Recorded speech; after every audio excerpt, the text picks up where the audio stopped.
1, 2, 3. 1, 2, 3. It's 7 o'clock over here in England. Can you hear me?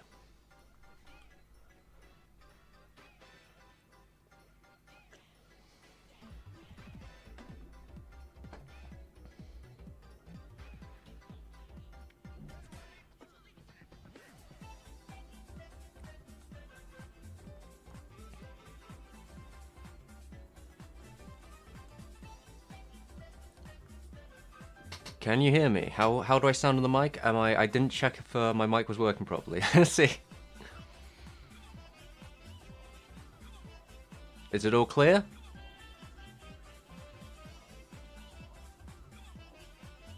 Okay, if it's clear, let's...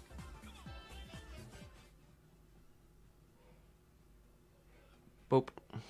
Okay. Maybe, for now, I'm gonna chill the music. Just for a second, so I can see.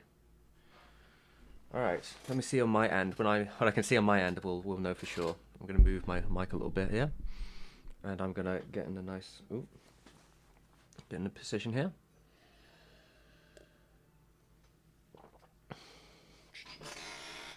Right. Move a little hip.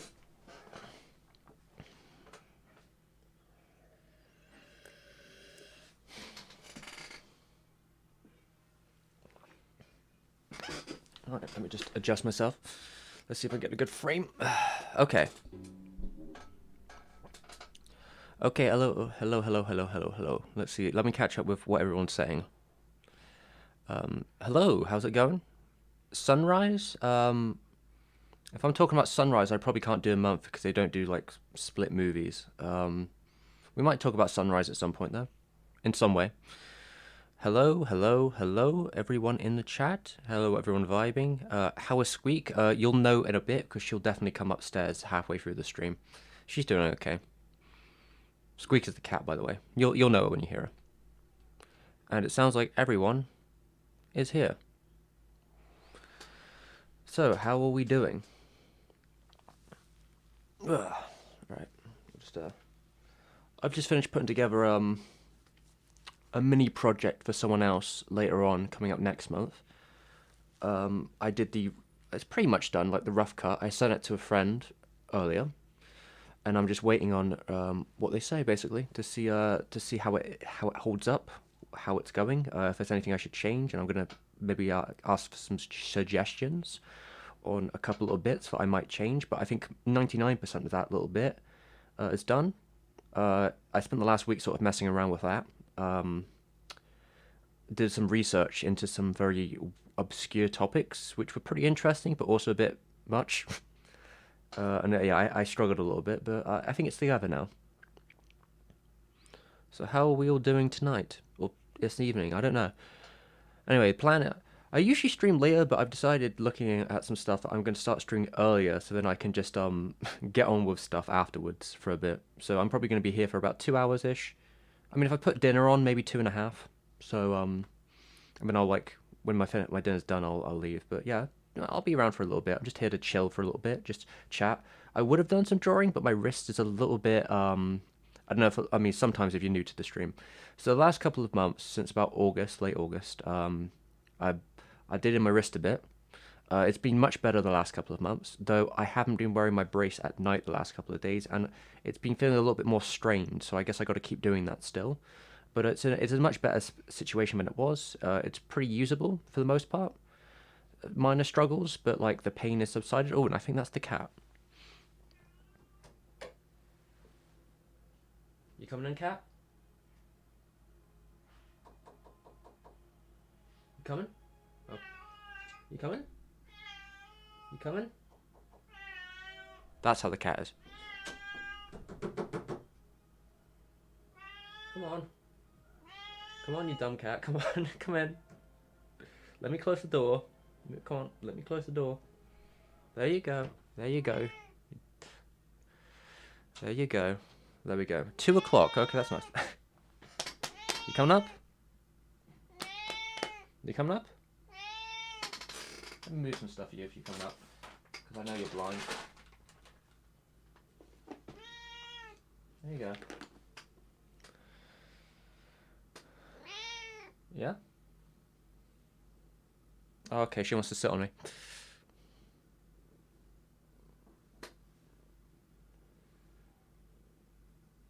Oh, oh dear. Something knocked the camera.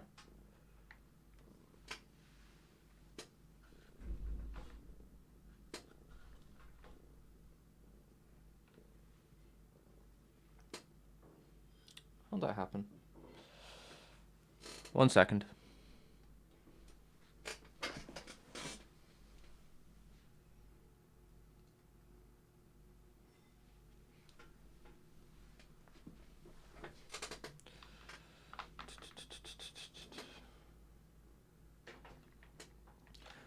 I might take these off actually.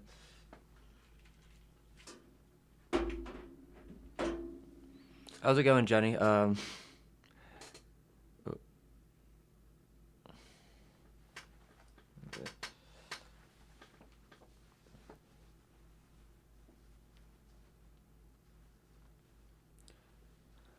Yeah, classic cat maneuver.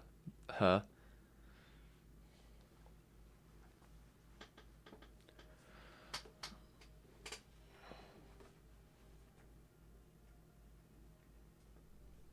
Oh yeah, the my trousers are broken, guys. I'm afraid. Oh, okay. Does she already want to go? All right, she's already gone. She. Yeah. The cat came in. She knocked the camera wire slightly, I think. Knocked it off. I had to adjust it. Oh god damn it. All right, she might come back in a second, but yeah, yeah, Jenny, my wrist is while doing better. The thing with like carpal tunnel, it's not really a condition that like heals quickly. So like while it is mostly okay, there are definitely issues with my wrist where I can still feel the strain at times. Like I was recording yesterday, and I was holding the mic without my brace on, and I could feel the strain in my wrist from like tensing and holding the mic. It wasn't like a lot of pain, but it was a strain that I could feel. I haven't been wearing the brace a couple days at night, and in night you sort of move around all over the place, and that can make it harder for it to heal.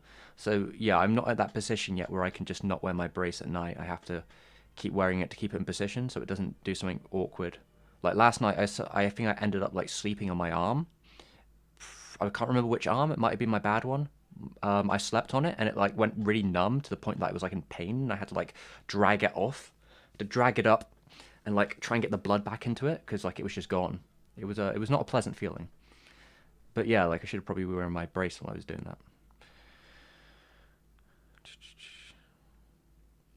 that. When can we expect a Squeak review video? Well, when she does a review, I don't know. Maybe it'll have to be Patreon exclusive, I guess.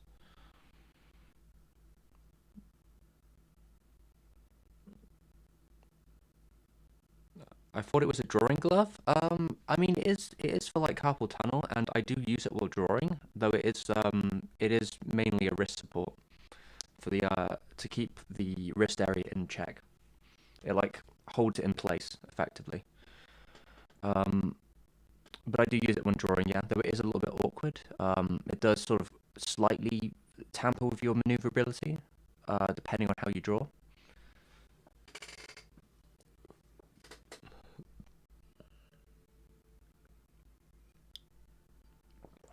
What are we people saying? Um, do I watch X-Arm? No, I haven't seen it. Favorite Ghibli? Favorite Miyazaki is Porco Rosso. Takahata is a bit harder for me to like single it down. I quite like my name is Yamada. Pompoko. Um, hmm. Those two. I mean, only yesterday is pretty good as well. I think I like those other two better though. Um, hmm. Oh yeah, and Whisper of the Heart. Yeah, I'd say Whisper of the Heart. Let's go with My Neighbor Yamada's right now in this moment, and Porco Rosso would be the three that I like from three different directors.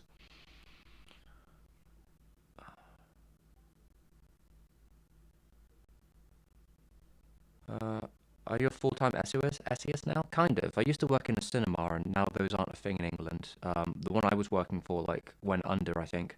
Or, like, they're not coming back for a long time, so for now, this is what I do. Also, thank you, Haroon. I appreciate that you like the work.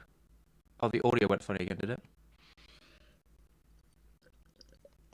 It's probably because I knocked the camera. Give me a second.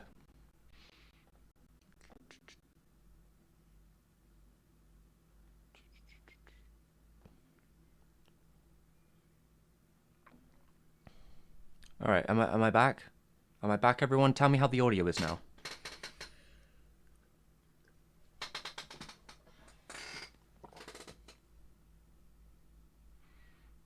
It's good now? Yeah, it's probably because the camera got knocked. When the cat knocked the wire for the camera, sometimes it plays with the audio. So I expect it to happen. Hopefully, if we don't knock the wire again, it should all be good. So that's nice. I'm glad. I'm glad. If it goes funny again, tell me quickly because you never know with these things. But yeah, I think it's to do with that, or it could be my headphones pulled in as well. It could be one of the two. If it plays up again, I'll pull my headphones out of the interface and see if that helps.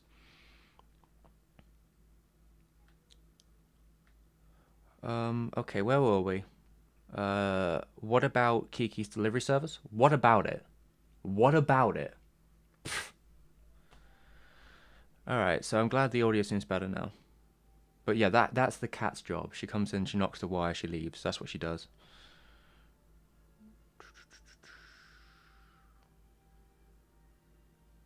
I mean, Castle of the Sky is pretty fun, though I think it's probably a little bit too long for me personally. Many of the ending, like I think the ending goes on a bit too long, but I like most of Castle of the Sky quite a lot.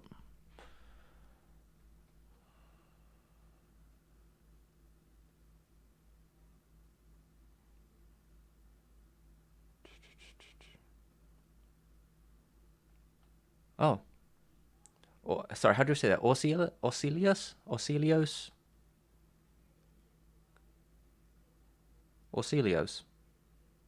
Maybe it'll go through today. Love you.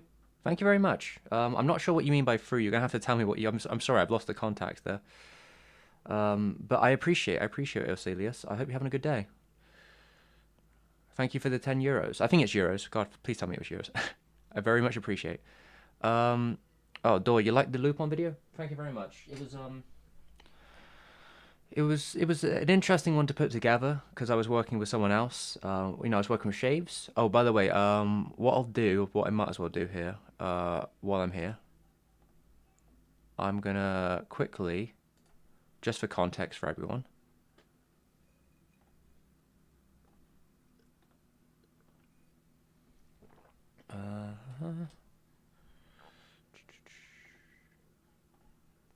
All right, that's the video I made last. That's the Lupin. Lupin. My Lupin video came out about a week ago now. I did a quick stream when that was coming out just beforehand. Um, what was I saying? Yeah, so yeah, the Lupin video came out about a week ago. It's probably one of the longer like Ghibli, Miyazaki related videos because some of it has a lot more of me and Shapes, also who goes by Caribou Kun on his or Kun. Yeah, he goes. Shabes has his own channel. We both did Lupin videos, and they sort of like are two companion pieces. It's a little bit more lax. Like there's a lot more like kind of us sort of chatting about things, talking about different pieces of the film structure, as well as going into some of the more like history, analytical side, talking about it in those contexts. When I made that video, I was kind of thinking about it in terms of I had a script, I had a setup, I had stuff that I wanted to talk about, but there was a chunk of stuff which I already knew that Shaves was going to be in the video. I asked him to be in it, but there was just a chunk of area which I was having a real struggle like actually writing about myself personally. So I thought that they would work better if I had them as a conversational piece because I didn't know how to approach those topics on my own because they were just so like particular. Like the music, like the Yuji Ono's music is like so iconic. It was like how do I approach that exactly? Is there anything I can say? I wanted to talk about it more contextually in the whole franchise as well. Stuff like the opening scene I thought would be a good fun intro for us. The car chase especially, I couldn't think of how to write against that, because a car chase, again, such an iconic moment in the film. It just seems so difficult to, like, how would you even go about talking about the car chase? It's so, like, so influential in a way. It was so prolific at its time. I didn't really think I could do it in an orthodox way. So yeah, the video is a bit more wide than usual, but I think it was worth it. I think it's a fun video, and TMS has finally stopped blocking it, and although it's like not making any money, sad times, for like another 2 weeks, I liked how it turned out, and people seem to enjoy it.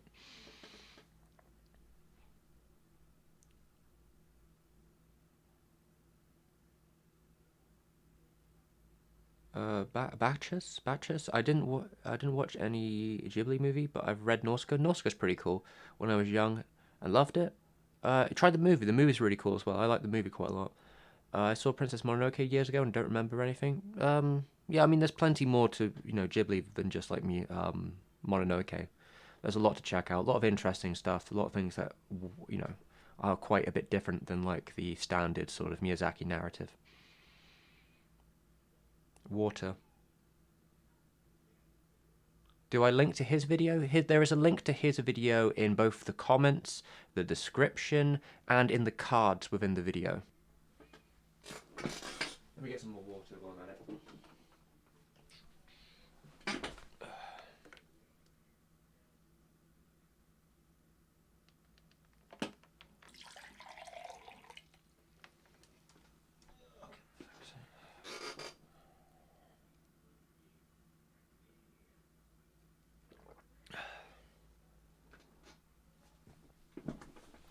Alright.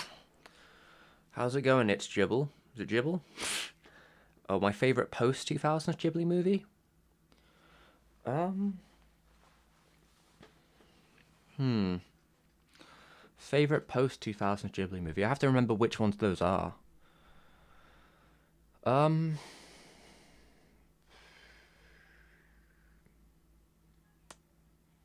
It's not that many after 2000s, really. I mean, less so. I like Ponyo. Um, I also like House Moving Castle. I do really appreciate Princess Kaguya, but I've never been like in love with the film. I think it's definitely like an artistic achievement, though again, it's maybe a little too long for me on like a casual watch rating. But I think a lot of it really works. It's like a very impressive film. Um, Cat Returns. That's post 2000s. I mean, Cat Returns was my first Ghibli film, so I probably do hold that in like a.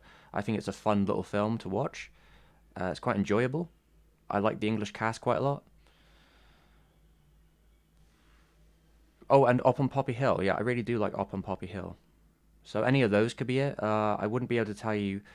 Out of all of them, I guess it's probably Ponyo. Out of that collection of films, I'd probably go with Ponyo. There's something about Ponyo I really like. There's like a very comfort level sort of child glee and just like warmth to it. I just like the relationship between the two kids. Just very it's very pure, I guess you could say. It's very nice. And I like all the fish. The fish are cool. Like seeing all the underwater stuff. I think that's yeah, it's cool. Kumar with the 20. I'm sorry, I don't know the currency, but thank you very much. I appreciate that you like the videos and have donated. Thank you very much. Maybe I can Google it. Maybe I can find out what currency it is. What is it? Oh, Indian rupees. Ah, thank you very much. Thank you much for the rupees. I appreciate. Um, Sorry, wait. What were we talking about? Any underrated Ghibli films? I mean, you just check out most of them. I think I've said my piece right now.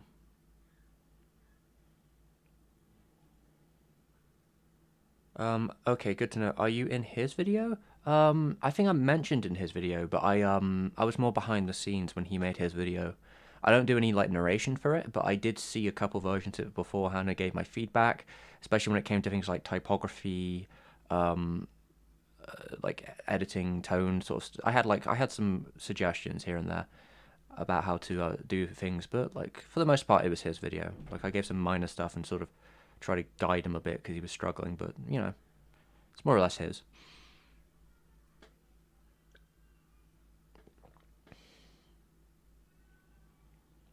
Howl's is pretty cool. I do like Howl's. Do gunner glasses? I don't know what gunner glasses are.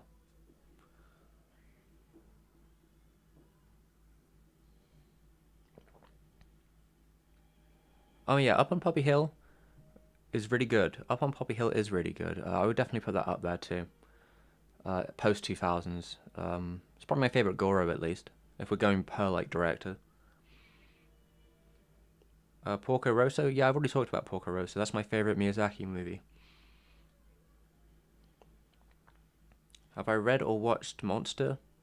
I think I tried to watch Monster years ago, and at the time I just wasn't really that interested.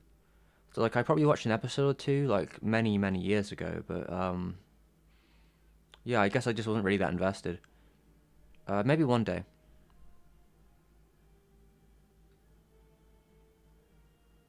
Hey, have I watched Japan Sinks 2020 or any Netflix anime? I didn't see Japan Sinks. I don't really keep up as much with the new stuff just because of time usually. I'll like if I'm watching something, it tends to be for a video, or like it might be a very specific thing I'm watching just for like to chill out. Like on like lunch break. Like that's really the only time I watch something else. Is like just on lunch break or like dinner break or whatever. I might watch an episode a day of something else, maybe. It doesn't necessarily have to be anime though. So I haven't really caught up with that stuff, Yuasa wise. But no, I haven't seen it. Oh yeah, Monster's a very popular manga and anime. I am quite interested in the person who directs it since I've seen with Madhouse Month. I saw a couple of other productions that the director of Monster did. You know, like after he basically his like movie productions, like after he did After Monster. And I think he's quite an interesting director. Like I like the way he did stuff.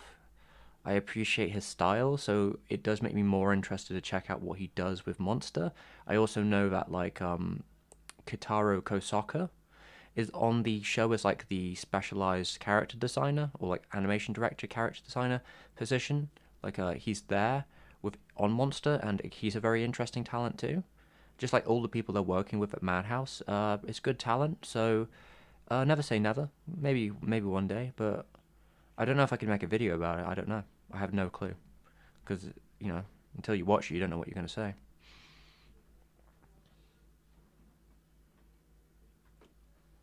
Hello, Nestor. No tank top. The tank top comments all come from Annie Fred, so I guess it depends if Annie Fred's in the display. But no, I'm not wearing a tank top today, and my trouser button is broken, so I'm not exactly going to be taking any clothes off. I need to get that fixed, but I don't know, maybe another day. Maybe I'll start actually wearing some real trousers and not these like khakis or whatever. Could always switch them out, I guess, at some point. They're just comfortable.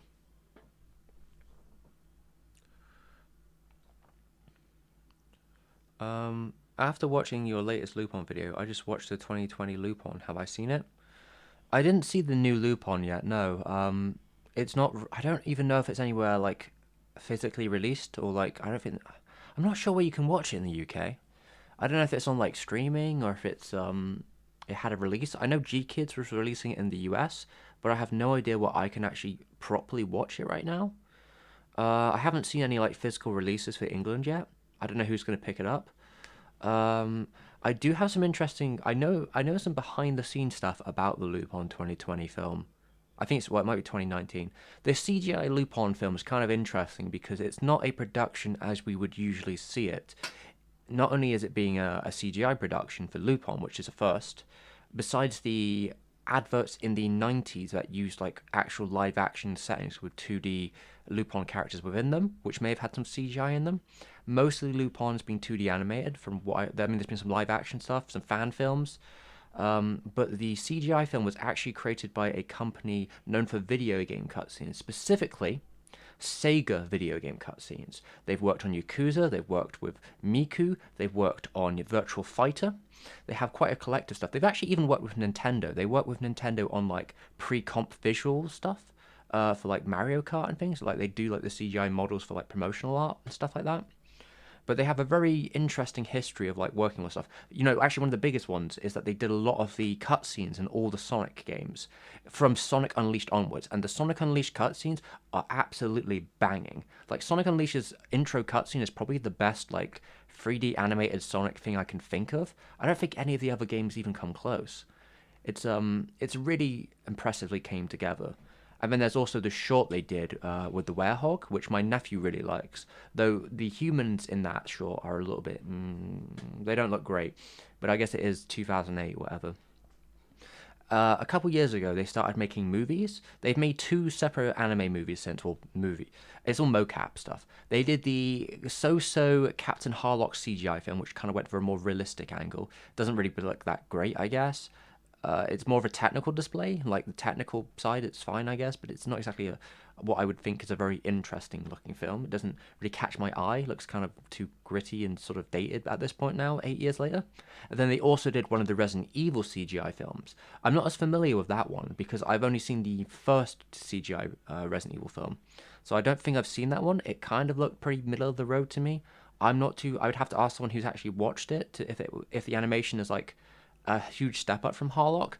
But when we move to the third one they've done, which is Lupin, Lupin looks a lot better. And a lot of those decisions are because they went for full animation over motion capture. So they were going for a very specifically cartoony look, which probably involved hiring some key animators in 2D so they could use that as a reference point for their CGI work, as well as a lot of plugins and extra little pieces that they then used on the production to make Lupin more elasticated and stretchy, get a certain kind of tone. I think the film looks like it would be a fun time for like an hour and 40 if I can be bothered. I would probably buy a copy because I'm really interested in the behind the scenes of it, even if I don't think the plot will be amazing or whatever. I think it will probably be like most Lupin stuff, like, you know, if you're in for it, like, you're in for it. You usually have an alright time, as long as it isn't boring or mid, which is, a lot of it is, to be fair. But I think this one looks like it's got enough like the tunnel scene. I really like the tunnel sequence. There's like where they're in there with the lasers.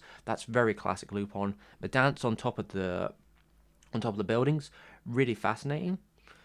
But yeah, like what's interesting actually in all of that is I don't know if many people know this. TMS, who animates Lupin, is owned by Sega. So when they used the CGI video game company that is associated with Sega, Sega could own them. I'm not very sure.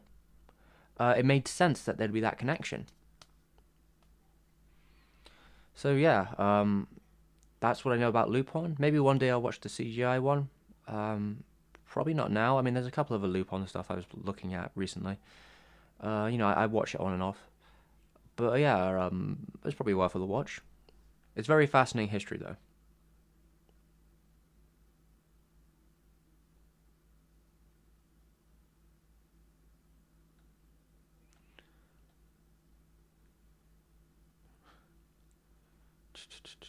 Sorry, where were we? I completely lost my track there. What do I usually watch when I'm not watching anime? Weird avant-garde films. Thoughts on Gintama? I haven't caught up with Gintama in a long time. I watched little bits in here. I think sometimes Gintama is really funny, and sometimes I don't really care. That's usually how it is with Gintama. Like, I think it's a real preference thing. Like, some episodes I really like, other I think are pretty fucking boring. Thunderbolt Fantasy. Maybe we'll watch Thunderbolt Fantasy one day. There's a lot of Gundam to see, you know? That's such a you move with the string. What string? I don't know. Well, yeah, you know, Jenny, you know me. You know me for a long time. I'm sure whatever the string you're talking about is definitely true. Have I seen, what's that? Hotaru Ruby no Mori? What the fuck is that? A one-shot shoujo? Who made this? It does not look familiar, so I guess I probably haven't seen it. Is it like 45 minutes? Is that like something else? Anime? I have no idea what it is, I'm afraid. No idea what I'm afraid of Kumar. Sorry. The CGI does look nice. How's it going, Spence? Thoughts on X-Arm? I haven't seen it. I must admit, it's beautifully done with incredible choreography. Yeah, it looks that way. I'm guessing that we're talking about Lupin. Did you know that Yoshitoshi sorry, Yoshitoshi, right? Yoshitoshi Abe, Serial Experience Lane, has a YouTube channel where he uploads weekly. I was pleasantly surprised. They like the artist. They like the artist, like the mangaka, graphic artist. I think I've heard of their channel. I may have seen pieces on their channel before, but I haven't really kept up. I'm glad they're doing what they like, I guess. I'm hoping it's good. I hope it's... Oh, Cat's back. Don't touch the wire, Cat. Cat, be very... No, no, no. No, no, no. God, you're such a tyrant. No. No, no.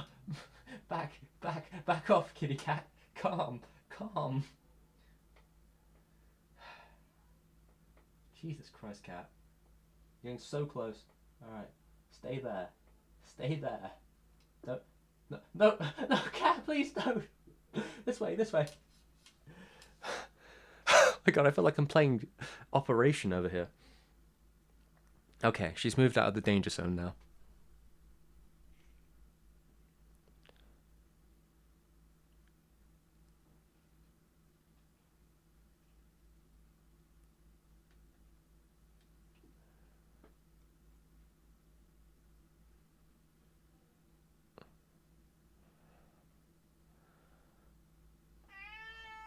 Anyway, where was I? Devilman Crybaby? I've read Devilman. I've watched a little bit of Crybaby here and there, but I haven't really been that interested to watch it all, to be honest. Maybe one day. Oh, you coming up?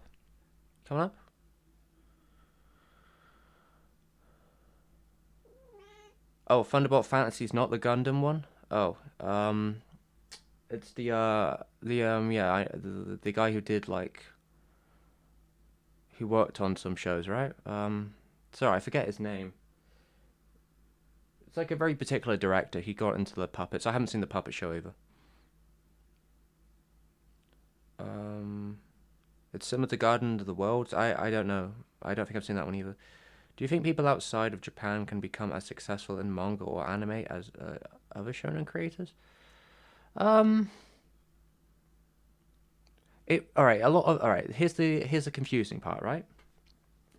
Probably in a way, but it depends on how we define what we're talking about. Because like the Shonen Jump model is very different than like comics in the West. The problem with comics in the West tends to be that like you don't own your IPs. If you're working on Spider-Man, you don't get a cut on Spider-Man. You don't own Spider-Man. You're a contract worker on a monthly basis who gets paid not barely anything in comparison. Where like Shonen Jump, like if you become like one of the top 1% of Shonen Jump, you're probably going to become a millionaire because you, as far as I understand, you own the IP or it seems that way, right? You own enough of it. You get paid in the wazoo at that point because of sales and all that stuff. So like if you're working for Image Comics, maybe you might have a better sum as like an artist or writer. If you're an independent indie artist who got a really successful hit, you probably could do quite well. I mean, the reason that Shonen Jump, or I guess like manga, has become quite predominant in a lot of those places is that like when they print it, it's in black and white. They're smaller, they're cheaper, they're easily analoged. If you ever try to read Batman for any amount of time or any of these superhero stories, you realize that if you're trying to keep up with continuity, you have no chance of doing that. Which is why one of the most, basically all the most popular like releases in comic book world are like the ones people know that tend to be like anthologies or just like one-off comics. Like series, like the one-offs like Year One or Dark Knight Returns, Watchmen. All these tend to be the really popular ones because you can condense them and read them, and you don't really need to know too much about what's going on in the actual before and after position. Which is the same for things like Hush and Long Halloween and like All Star Superman, Death of Superman, just like any popular comic that I can think of at the top of my head. Most of the Spider-Man ones probably as well. Yeah, I'd say so. I mean, I think Spider-Man tends to have more of a narrative, but you know, the stories that people remember, you know, you could probably just pick them up just fine, like Death of Gwen Stacy or whatever it be. Oh, Cat Cam. I wish we did have Cat Cam. She's here. Can we see her on the camera or not? Is she on camera? Um, I think the camera's too high. That's a shame.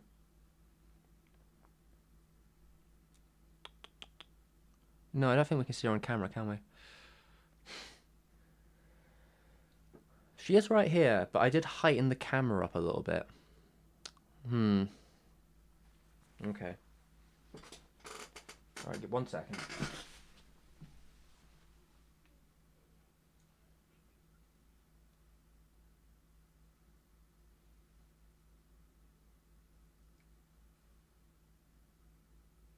I'm going to attempt to lower the camera without breaking anything.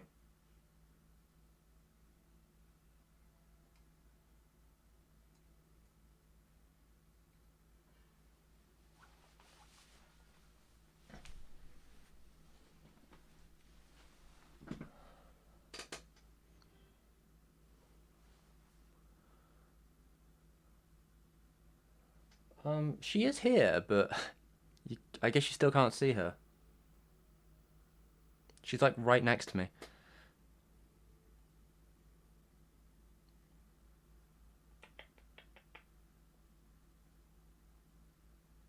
Alright, maybe we'll try this again. One more try.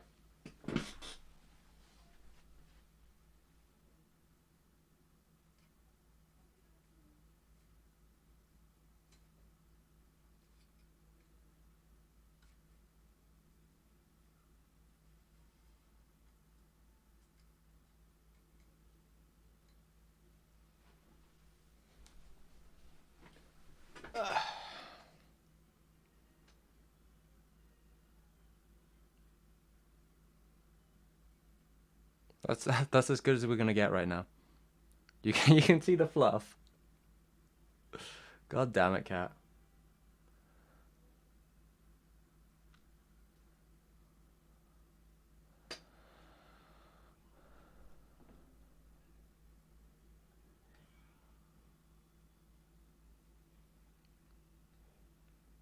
Okay, how's it going, Isa?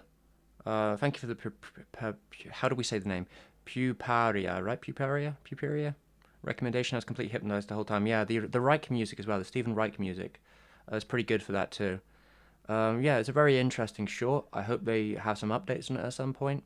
Would be interesting to talk about it in the future in some way, but I probably need a bit more before that happens.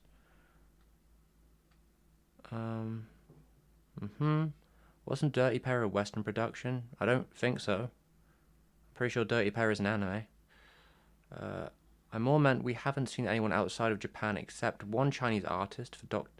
Stone, made by a Chinese artist, be published with Shimmer Jump, even though people who won their international contest don't continue with them.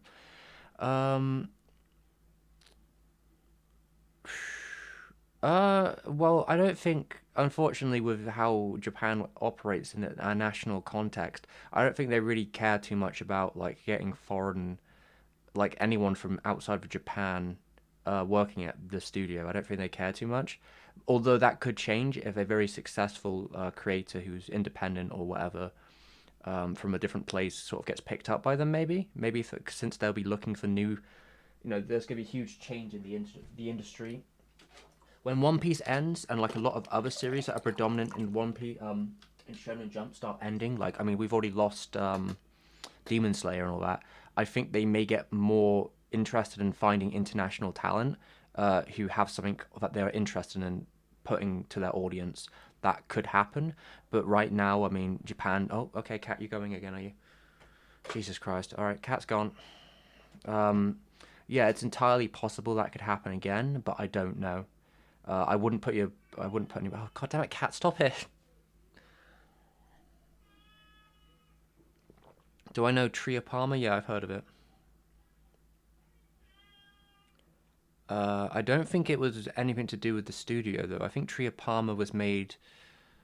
I think Tria Palmer was made. Isn't that a Korean? Or is it not Korean?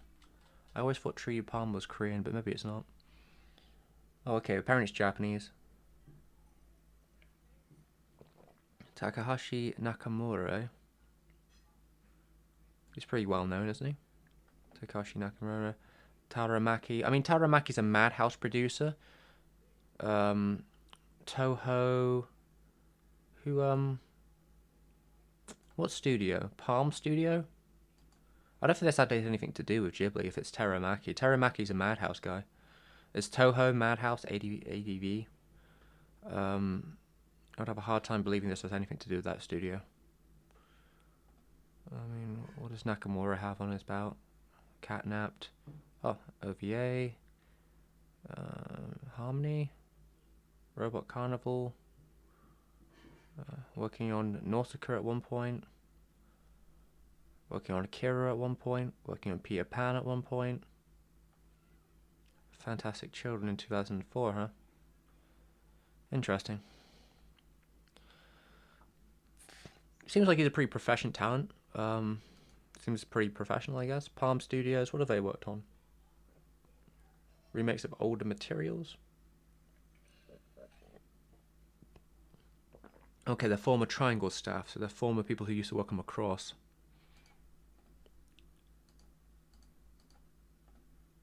Alright.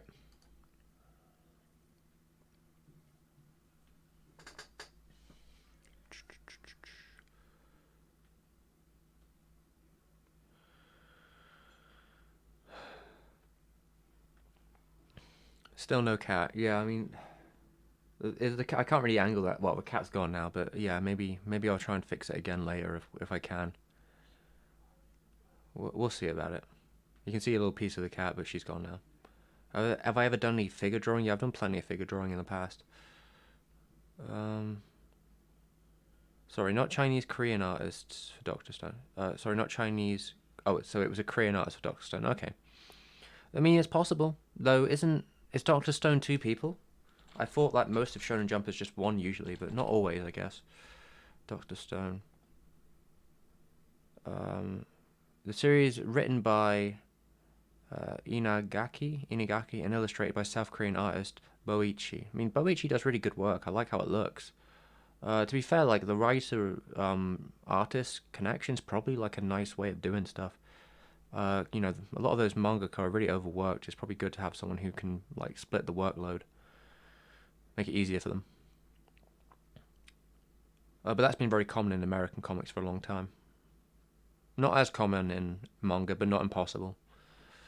Do you plan to do more videos in particular, like the animation body work of Korea? I guess they mean do I plan to do more videos on one animator or their career? Yeah, I will.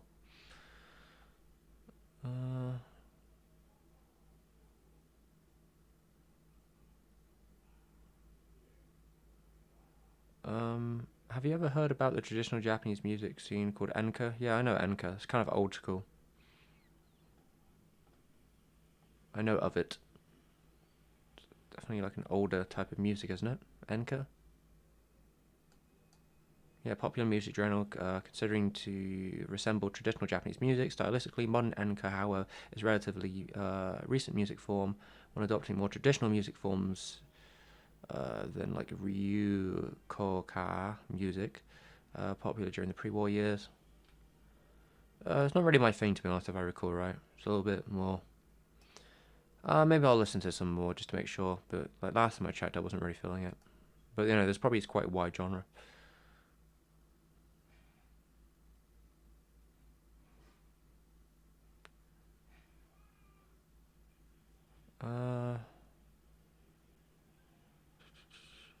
Will you be watching Ava 3.0 and 1.0, 3.0 plus 1.0 perhaps as the rebuild series is done? Maybe. Depends if it ever is released.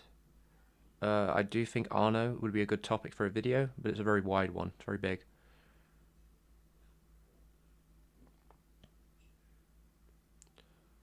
This was like, I'm going to be heading off. Have a good one. Have a good one, Door.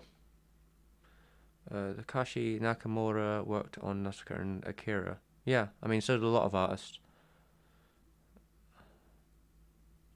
Yeah, writer. I mean, I think writer and artist duos are a good thing. They're cool, you know. It's cool. It's cool to have a writer artist duo. You know, if you can trust someone that much, I mean, it's pretty tough to find someone who you can work with who like that's that like intensely. But if you can, it's a great thing.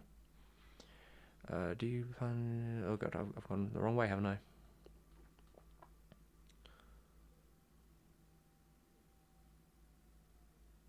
Yeah, One Punch Man is obviously, well, Technically, One Punch Man is a different artist, but it was originally a one-man project of a webcomic that then got a re-release in like a very fancy-looking manga form with the One Punch Man manga. I'm a bigger fan of the webcomic than I am of the fancy-looking version. I think the webcomic kind of gets the point across faster, but that's me.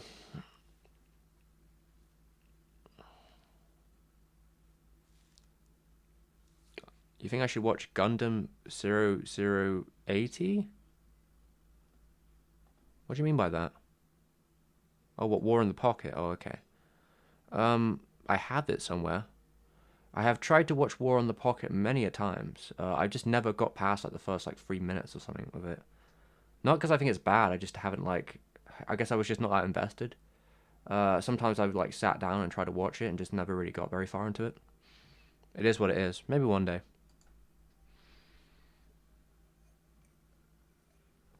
Right. Okay, everyone, how we doing? It's been almost an hour. How are we all feeling this evening, anyway? I think I'm feeling a little smoother now. I've had a little bit of rest on the wrist now since finishing that bit. But maybe I'll do a couple stretches on the wrist just to see how it's feeling.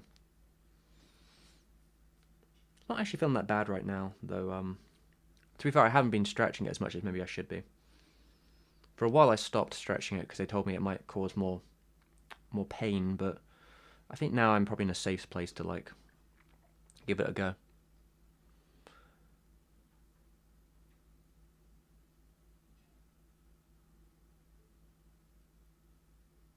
Made in the Abyss is getting an Arabic dub. I mean, that's probably a good thing. I mean, good for them, right? My room looks cozy, does it? I mean, this room's kind of cozy, yeah, I guess.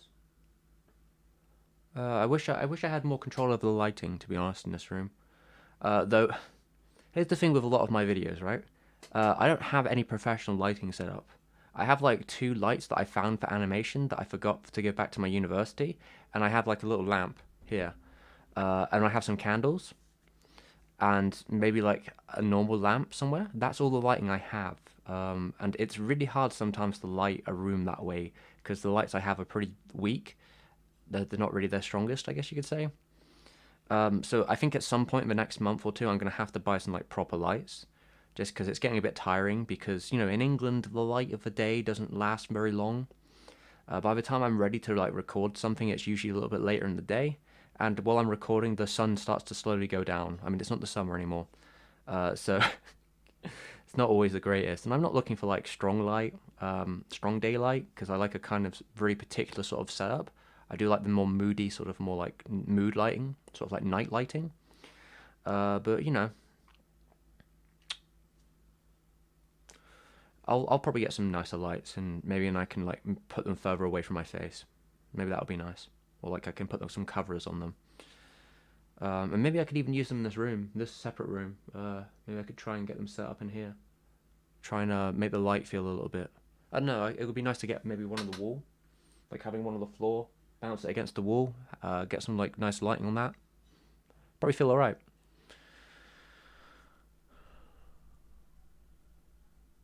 You can get some pretty decent ones off Amazon for not too much. I could spend.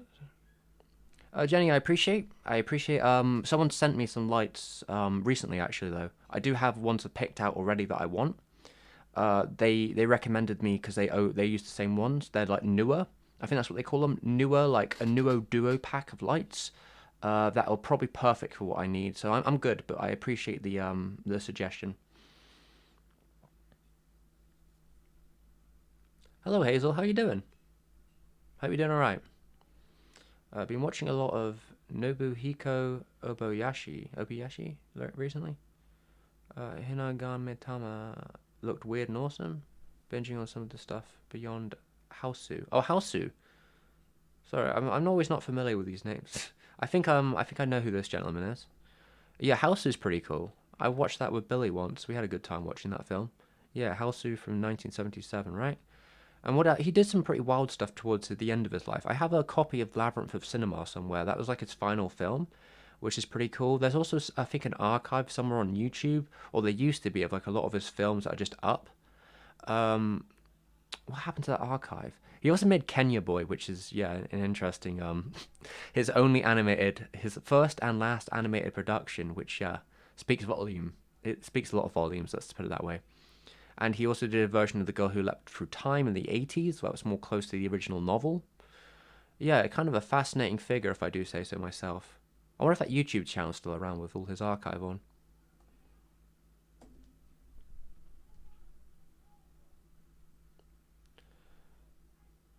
Oh, okay. I didn't know he also. Oh, sorry, sorry, Isa. I didn't see you said you. Yeah, he directed a film called Kenya Boy. Kenya Boy, in old circles, was like infamous for being really shit. Like a lot of the people in the 80s, like the 80s fandom, they really didn't like Kenya Boy. I've only seen like a little bit of it, so I don't know how it holds up. I'd probably have to watch it to find out. But yeah, it has kind of an infamous reputation, and I imagine it has a very fascinating like history in terms of like its production. When you have a director who has no idea, like has no source into the world of animation, I'm kind of wondering how that worked for him. Like I don't know if he had like an assistant director who was more like able to transfer his ideas, or if he was just like going in blind, or like how the production was. All this stuff could be really cool stuff, you know, but I think it may have just, I don't know. I'd have to look if anyone actually knows anything about it, which is unlikely. Any shows coming up that you're really excited for? Just Oshi's, the Vlad Love show.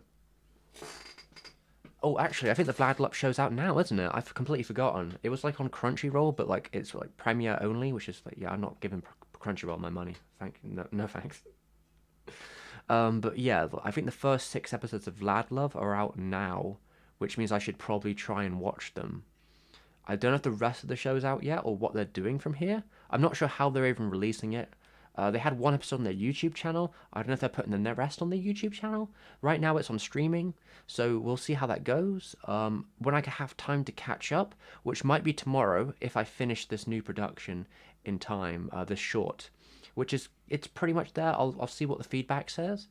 If I finish it by the end of today or tomorrow, I'll probably watch some Vlad Love tomorrow when I'm chilling out, go out for a walk, start thinking about a Redline video, and talk about Kyoke's career.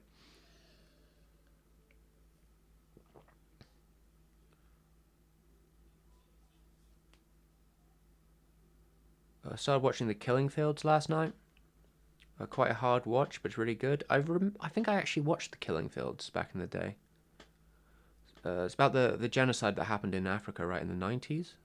It happened, I think, the same year I was born.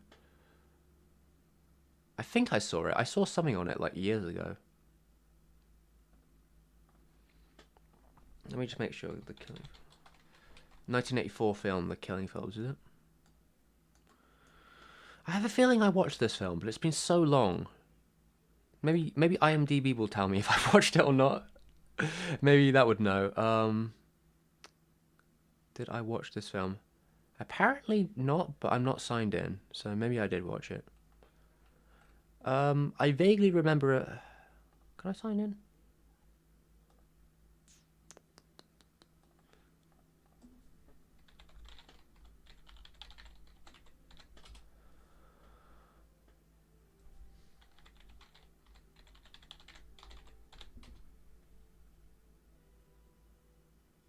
Did I watch it?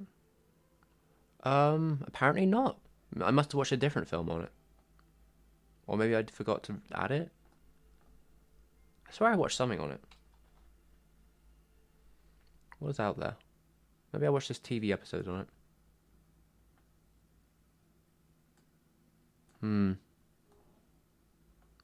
I don't remember.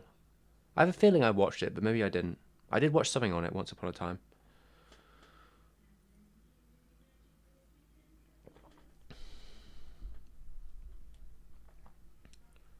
Oh yeah, Killing Fields is probably a pretty fascinating film though, because the topic is very raw though. But I like that kind of stuff. I mean, if people are trashing Vlad Love, it's probably because they have no taste. So I'm not too bothered about it. Oh, sorry, it's Killing Fields Cambodia. What am I thinking of? I thought that happened in Africa in the 90s. Wait, am I thinking of the same event, or am I thinking of a very different event? Oh, okay, no wonder. I'm thinking of a completely different event. Sorry. I think I think I'm thinking of like a different horrible event that happened during the 90s, not the not this one. I'm mixing up my terrible events, which I'm mixing up my genocides, I guess, which is unfortunate. It's too bad. It's really sad that that we're at the point where I can actually do that, where it's easy to mix, to mix and match, and forget which one you're thinking of. But yeah, sounds like a good film nonetheless. Oh, Pol Pot, yeah, yeah. I think I was thinking of a separate situation, not the other one I'm thinking of.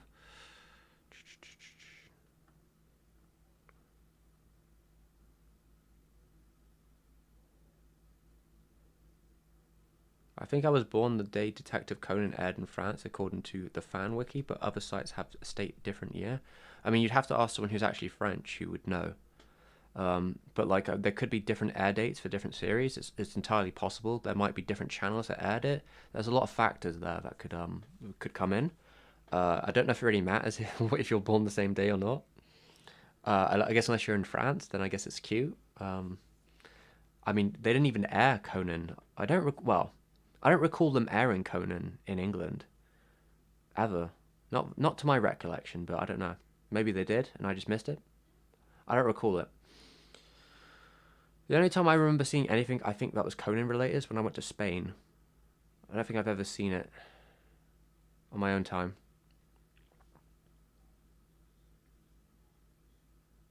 I'm probably thinking the Rwanda, yeah. I'm thinking of I did not watch Hotel Rwanda. I watched a documentary on the 1994 event, which I think was in Rwanda, but it was not that movie.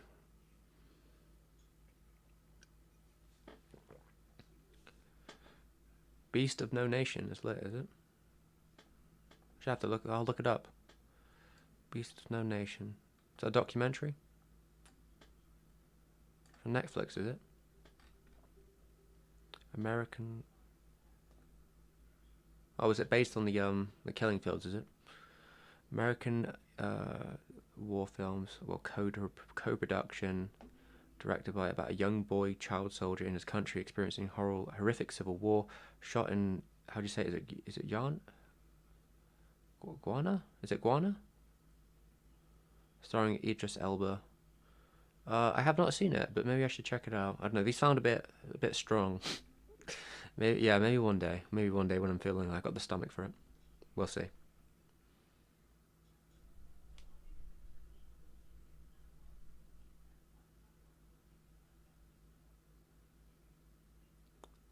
You're so chill, bro. I feel if I told you I didn't like JJK, you wouldn't attack me. What is JJK? I have no idea what you're talking about. Um, Junji Kaisen? Is it Ju? Is it, uh, is it Jujutsu Kaisen or is it something else I'm not as familiar with? You have to fill me in on that one. Sorry, is it Siku? This is a very long name. I'm not sure how I would say it actually. I'm gonna call you Siku. Siku, right? Siku, Pachiria, Pachiria. Oh, uh, Jujutsu Kaisen. I've only seen the opening of Jujutsu Kaisen. One of them, I think, maybe two of them. I might have seen two openings of Jujutsu Kaisen. I hear it's quite popular in Japan now. Oh yeah, and thanks, Hazel. Yeah, I've only ever seen the openings. I know that the manga has gotten very popular in Japan of the last year or so, which is good for them. And I know that Mappa works on the show currently, though I don't really know much about it. Seems like I guess it's quite popular. I mean, if you don't like it, you don't like it. That seems okay to me. No hair off my back, you know. It's just another show.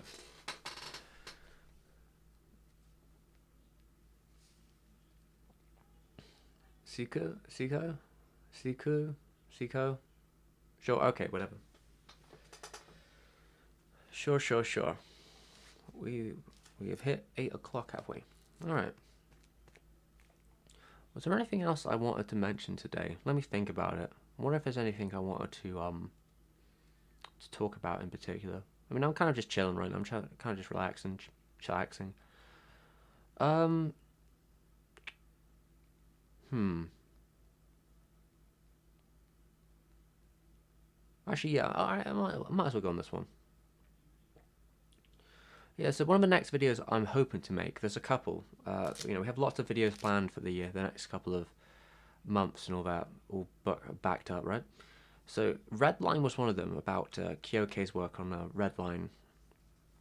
And I've been thinking about it in terms of like, there's a lot of ways I want to think about it.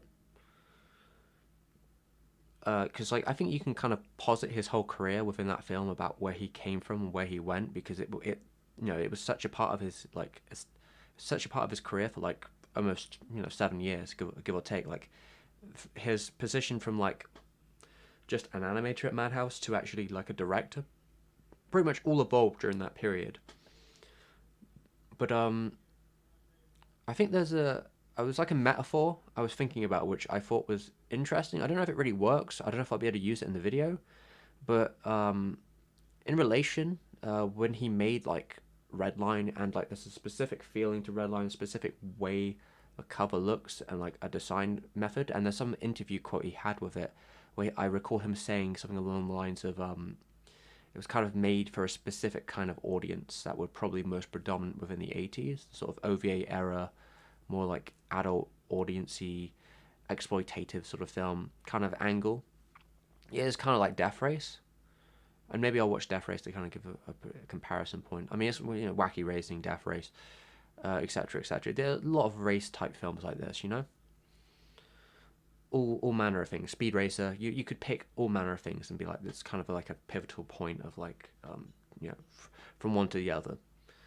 But it does, I guess, in the era that it lived in, it's basically like the arcade racer when everyone else has turned to a sim.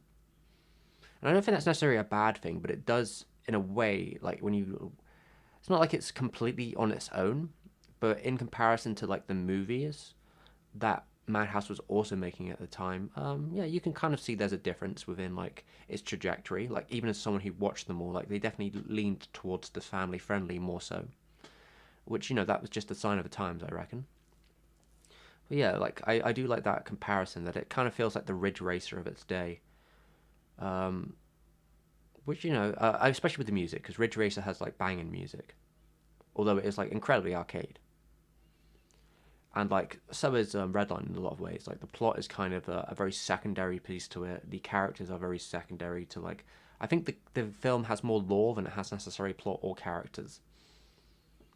It is very much all for the utility of the set pieces. I would sometimes call it like a living sketchbook drawing. I don't know where I was going with this. I think I just wanted to talk about Ridge Racer because I think I really like the soundtrack of Ridge Racer. And I wanted to play some Ridge Racer. I'll probably just play some Ridge Racer tomorrow. I downloaded like the PSP game, like Ridge Racer 2. And I think I actually have an old copy of Ridge Racer 4 somewhere.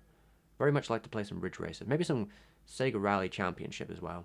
Got some arcade racing in there. Just listen to some nice music and, yeah, try and figure out how to drift.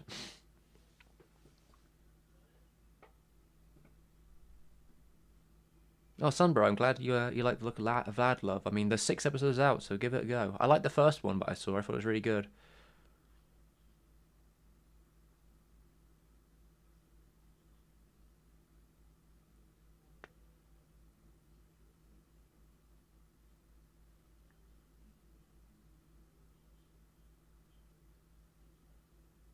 Redline reminded you, sorry, of Riding Bean. Yeah, I could see that. Like Riding Bean, I like Riding Bean. I think Riding Bean is perhaps even more utilitarian in a way. It doesn't really waste any time, and I appreciate that about it. It's a very fun, like silly thing to watch. Um, People are asking about Jinro. I know, yeah, I know who what Jinro is. It's pretty edgy. That's what it is.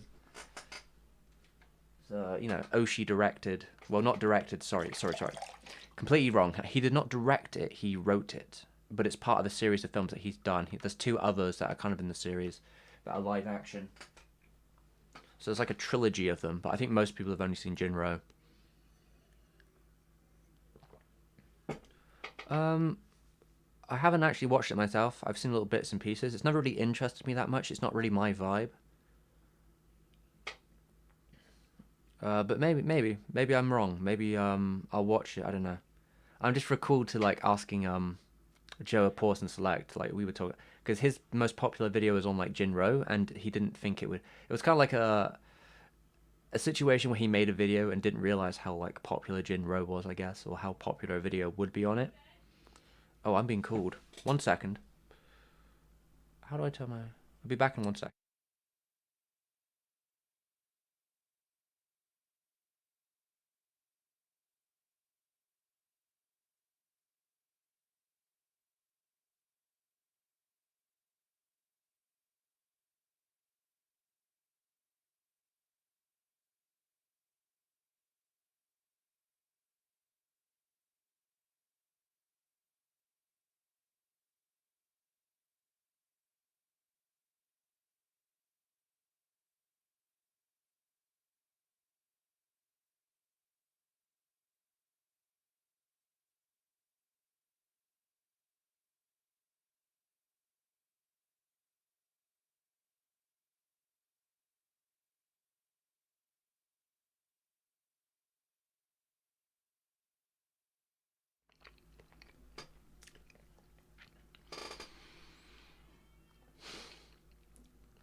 Oh god, did he make it in Windows Movie Maker? Did Joe make it in Windows Movie Maker? That's hilarious if true. Oh my god, that's so good. Yeah. I just remember him talking about it and being like how angry people in the comments were because I think he mistaked one gun for another, and I just thought that was like the funniest shit that anyone could care that hard about fucking guns in like a fucking imaginary picture drawing. Oh my god. God, I don't know if I could stand having that kind of comment section. Because there was another quote the other day I was looking at from Miyazaki was like, as they do, like Oshi and Miyazaki they shit talk each other all the time. And there was one where Miyazaki was like shit talking Oshi's like live action films and said they basically felt like fan films. They didn't have the proficiency, and that like he was like a gun otaku, and that's like the lowest form of otaku is being a gun otaku. How fucking, how pathetic.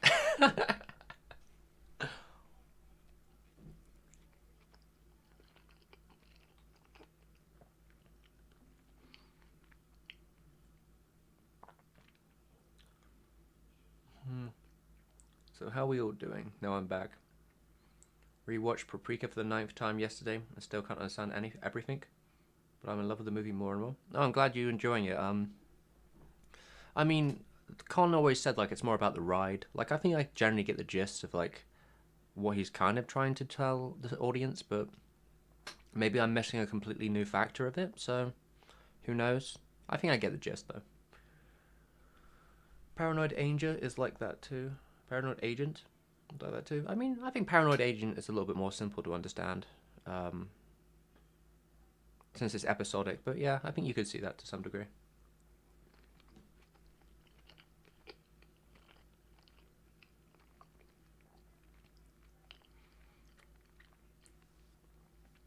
I know Blame, but I haven't actually read it.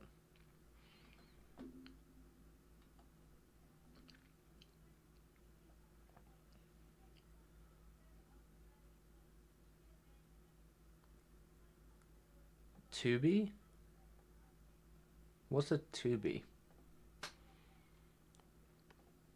I'm gonna give a hard assumption that Tubi isn't from where I'm from. No. Tubi is a large free movie and TV streaming service in the US only. We are not available in Europe. Though I'm not actually in Europe, but I'm guessing it just is assuming I'm Europe because of my location. So no, you cannot watch Tubi where I'm from.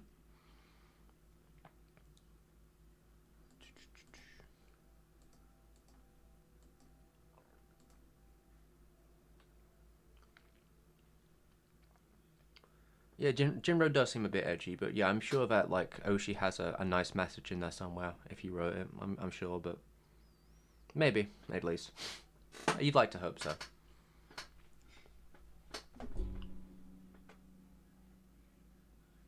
Huh. A Robin Hood anime made by Toho, eh? That sounds interesting.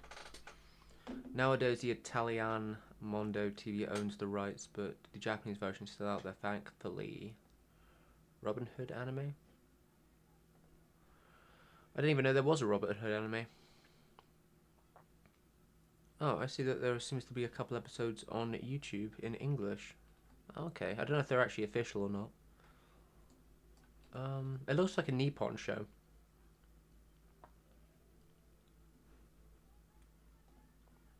But it's like, yeah, it's a very young Robin Hood. I mean, are they running with the whole, give, steal from the rich, give to the poor like angle? Are they going hard on that? Though I suppose apparently Robin Hood is also a royalist, but he's like a royalist and redisputer of wealth. So I mean, you could probably do something with that in 52 episodes if you want to. I just don't know if they would. Italian Japanese production name, yeah, as it goes. Oh, Tatsunoko, yeah, Tatsunoko Productions, Mondo TV, which I'm guessing is the Italian TV, and then NHK, which is Japanese public broadcasting. I mean, that could be an interesting show. If it works. If it works, it works, I guess. Seems like it's a telecom format, though. What does it say here? Rabbi un fu fushi fun. I'm not gonna try and read that. I'm not doing a good job. It probably just says Robin Hood.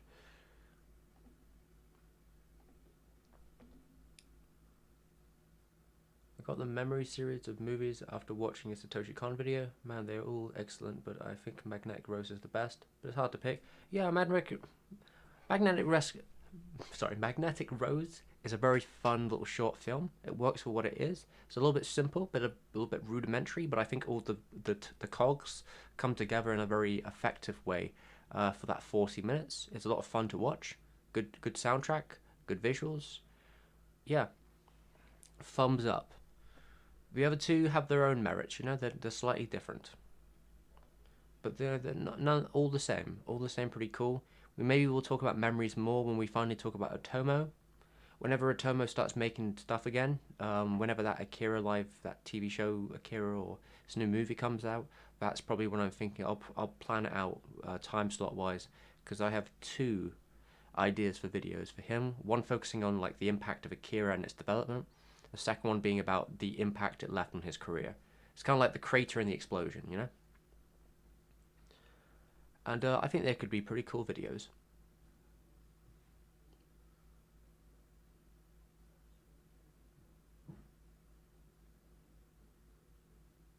Donald Tusk. I hate the fact that there are spoilers. I mean, the spoilers everywhere for every series, dude. That's just how the internet works, I'm afraid. If a series isn't as good because you got spoiled, I don't know what to tell you. There are certainly some parts that I think going in blind can be a cool experience, but if you don't want to get spoiled, especially this late in the game for a series like that, which has been out for like a decade, unfortunately you're going to have to just lock yourself away and watch it all at once. That is how it goes on the internet, I'm afraid.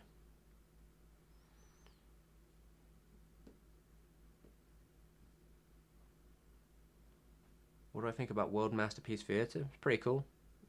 Sometimes. They're a bit long for me. 50 episodes is a lot to ask for me. I can try sometimes, but yeah, it's a bit much. So usually it's 52 as well. It's not just 50, it's 52. It's a lot of episodes. It's a lot of episodes for some of the stuff they cover. But usually it's good.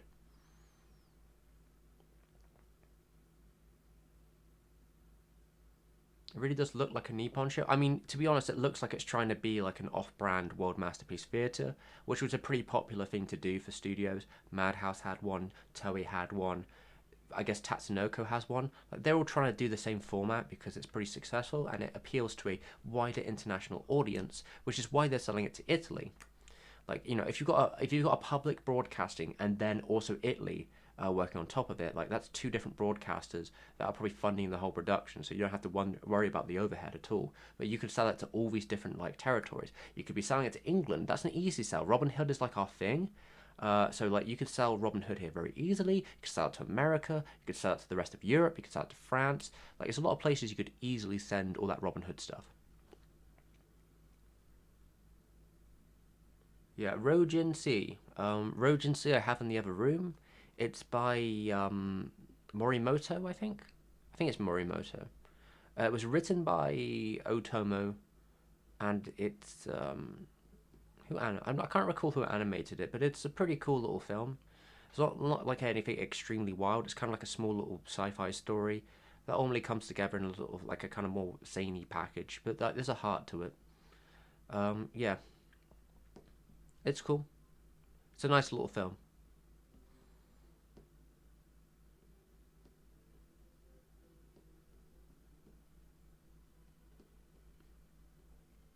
Releasing a new video. I released a new video like a week ago, but I will be releasing. I don't know. I don't know when the next video will come out. I just finished making a short video, but it's not for this channel. It's coming out in March, I believe. It's part of a collaborative project. That's why I'm here. I'm downtiming it from my.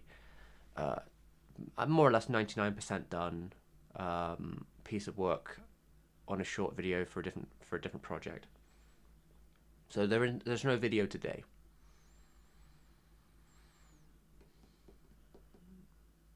Beast of No Nation is a good film. I'll take your word for it.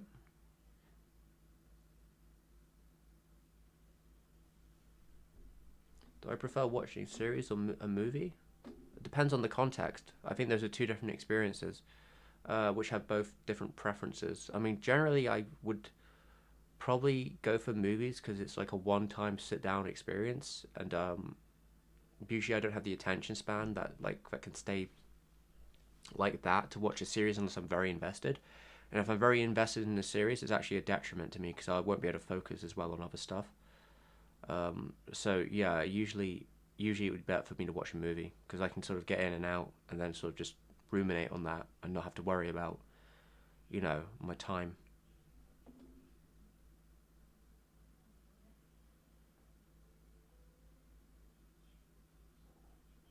Good evening, my compadre here in the chat.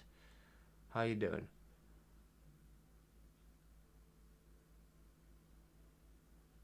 How can one tell it looks like a Nippon show? Alright, well, back in the 70s, before Nippon was even called Nippon. Oh, the cat's coming back in a second. Yeah, alright, so back in the 70s, before Nippon was even actually Nippon, they started a trend of adapting, I guess you could say Western, broadly Western or European classical novel tales. Sometimes not even Western, but like most of the time it was West stuff. There's probably a Sinbad and a Aladdin thing in there too somewhere. But yeah, they'd adapt these classic tales, like these classic novel tales or novella tales, these 200-page little books, usually for children or like family books. Like you'd, say for example, like Heidi and, Peter Pan, just like random stories like this. Little Women, Anne of Green Gables, Treasure Island was Madhouse, but these kind of stories, right? Sort of classical short little tales that tend to like get a lot of adaptations. They used to adapt them into these 50-episode shows, and they do very good in certain territories. Like Heidi's really big in Italy, I think in France, in Germany, in Spain, in Portugal, like huge territories were really big into these shows. I know in Spain, Marco was really big, which is like 5,000 Leagues in Search of Mother. Just like there's a lot of these. There was a format that they had, and there was a specific length to it. Not always necessarily a specific look, but it tends to be a pretty wholesome kind of atmosphere to them. Usually, kind of green pastures sort of style to it. Where Robin Hood looks a little bit more 90s in its design, it certainly reeks of a sort of like what would be the format of a Nippon show.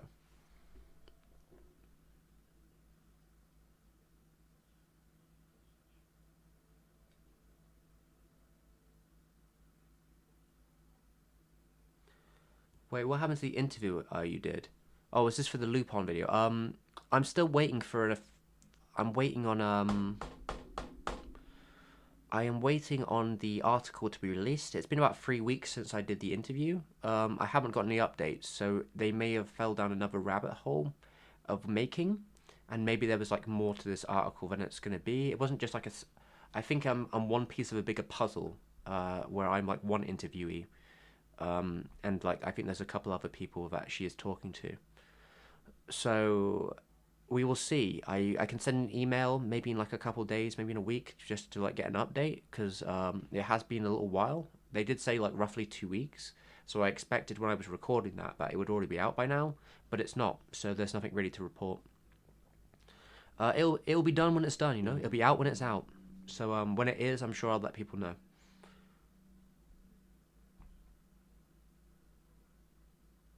Oh, nice, son, bro. You found it, did you? Oh, that's good. Yeah, I think I have a copy of Rogency somewhere as well. Um, I wish some of the World Masterpiece Theatres aired on Toonami, just to beef over their explanation of why they picked Hamtaro.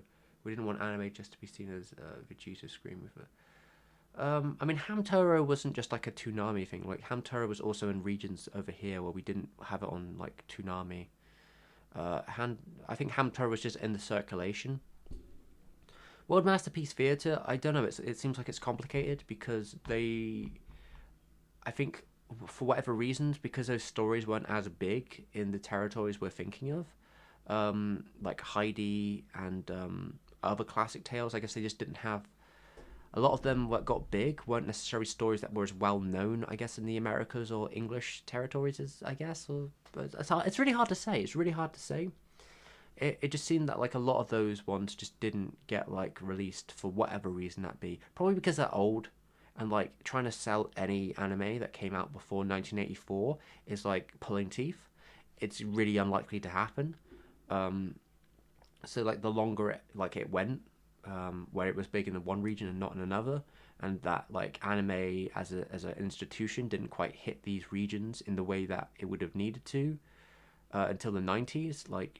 In the 90s they're probably not thinking about like licensing 70s material that isn't Gundam, I guess. I don't know how they got away with that one, to be honest, but I guess maybe they just had a deal going with Sunrise. They were already putting out Wing, I guess. But yeah, Toonami, probably Heidi wouldn't have been a good fit for Toonami anyway. Maybe like a Cartoon Network block though. If you had early morning Cartoon Network, would have probably been a better time to put Heidi on.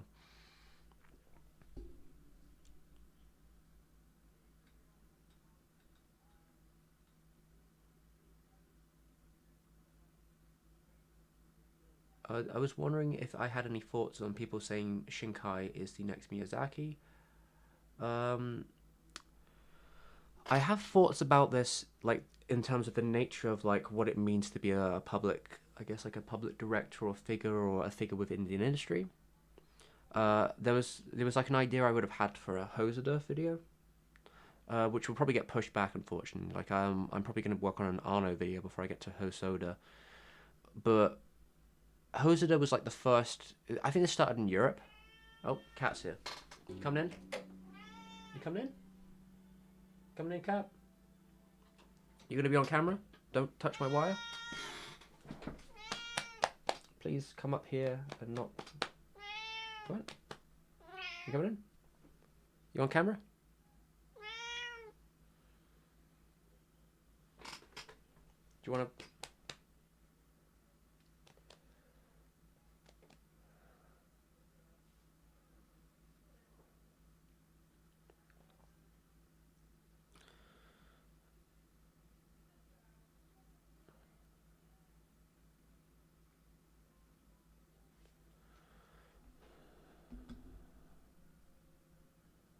I think I watched Heidi like 3 times in my childhood here in Germany. Yeah, I think it's really big in Germany, isn't it?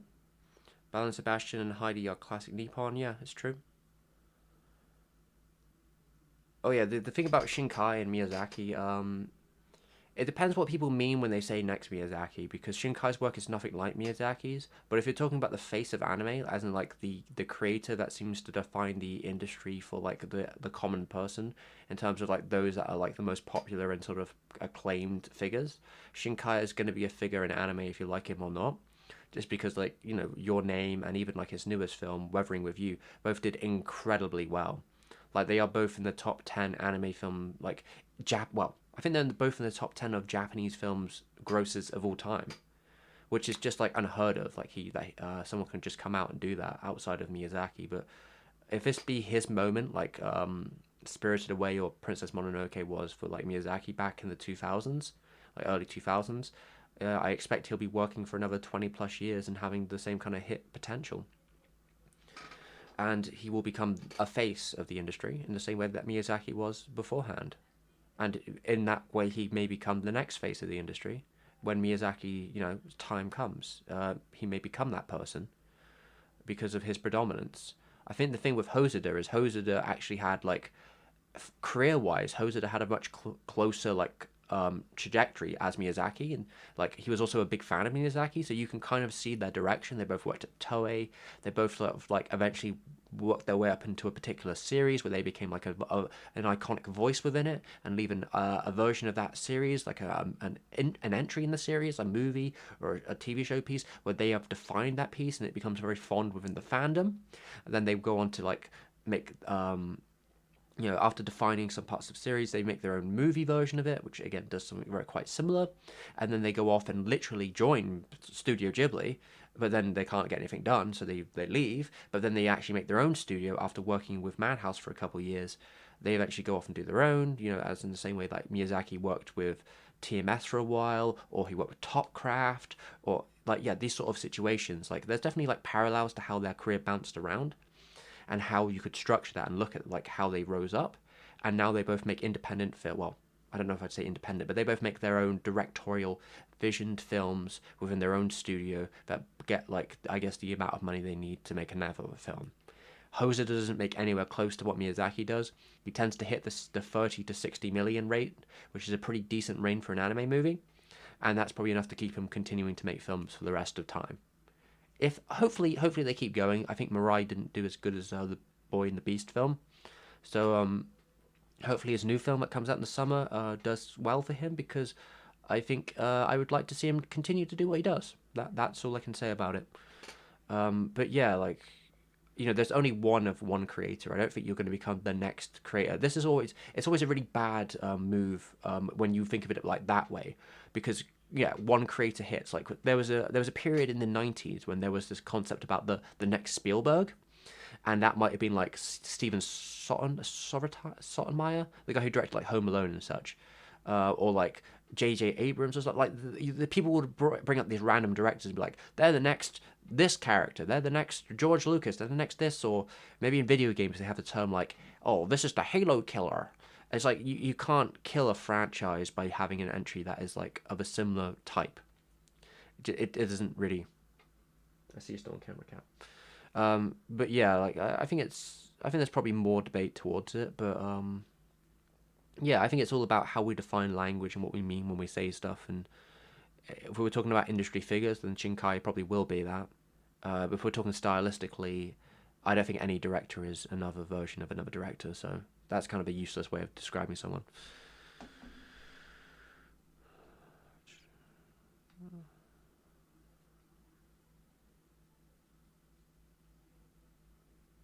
The YouTubers. Hey, I watched your Satoshi Kon video. I'm really getting into your channel. I hope you make more Hayao Miyazaki reviews. Well, there's actually a fair few of them. I mean, I just did one like on Cagliostro the other day. But like, I will be talking about Nausicaa later on this year. I know that much. After that, I don't really know if I will have any more plans for it, because Ghibli in general are very difficult to deal with in terms of copy strikes, copyright hits, copy attacks. So like talking about Miyazaki film is always like a very difficult decision to make. It's one that I usually make when I'm like, I have a really clear plan and I know what I want to do, and I'm willing to sort of risk, channel annihilation to do it. Because usually I know how to win, but like I don't really have any plans outside of. Okay, Cat, where are you going? You leaving again, or are you going under the bed? What are you doing? Do you want to go? What? Okay, you want to go. I guess I'm talking too much for you. Too loud. Alright, Cat's gone again.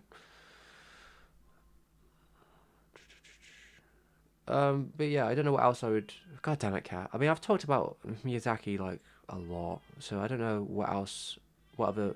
Oh, God damn it, Cat. Do you want to come back in already? What? Don't be so extra. Come on. You coming in?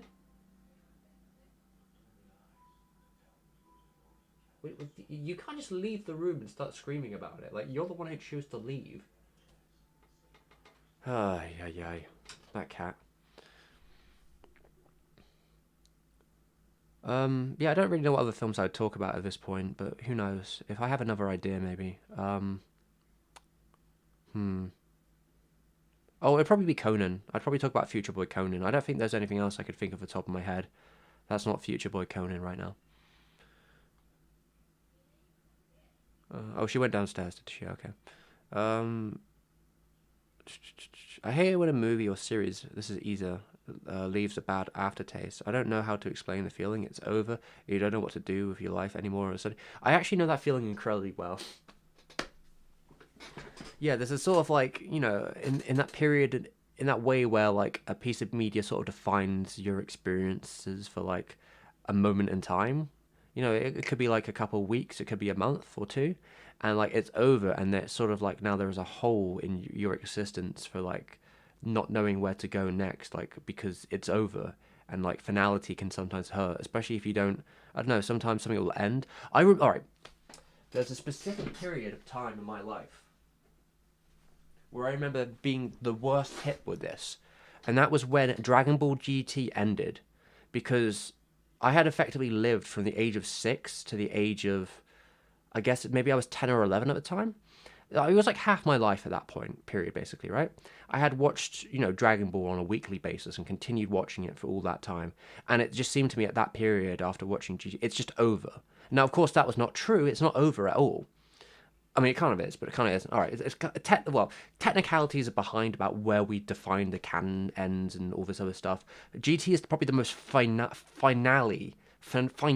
ending for like Dragon Ball. There is like no series that try to continue from that besides like I guess future installments or whatever. But there's like different lore, there's different like timelines and all this other shit. It is the most final because the Dragon Balls do disappear. Goku flies off for one final time. He talks to all his friends and a last goodbye moment. It is the most final ending you could have for that series. Him saying goodbye to Piccolo, him saying goodbye to Roshi, him talking to Krillin. It began where it ends. It's all these different things. It's the final goodbye to Vegeta, his rival, and it's all there. It's all this moment, and then he goes. He leaves with the Dragon Balls. He leaves with the story. How it began is how it ends. And like it is a pretty satisfying ending, all things considered, compared to all the other Dragon Ball endings we've seen. But like the way it felt my stomach, the way I felt afterwards was so like it was a pit in my stomach that night. I just didn't know what to do. Like the ending as well, where you see like Pan 100 years later, and she's like all old, and then there's like a Goku Junior, and she sees him for like a moment, like a fleeting moment, and he's just gone. It's just like I didn't even know that. I was just like what? It was too much for me to deal with emotionally, I think, at the time. But then I started watching Dragon Ball, so I guess it was kind of okay. But I could subsist to at least go back to that point of the series. But yeah, I don't know if I was ever hit as hard as that. But there were definitely other instances maybe where there is that feeling about me.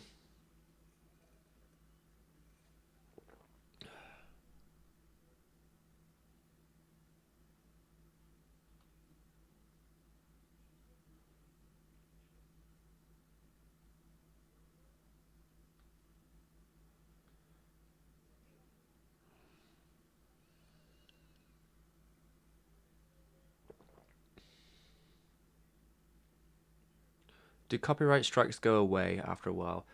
Maybe after like 90 days, but like the thing you have to do with a copyright strike is you need to be able to appeal it and fight back and then win. So like you can do this if you know what you're doing, but like the structure of the systems in YouTube can be kind of fickle sometimes.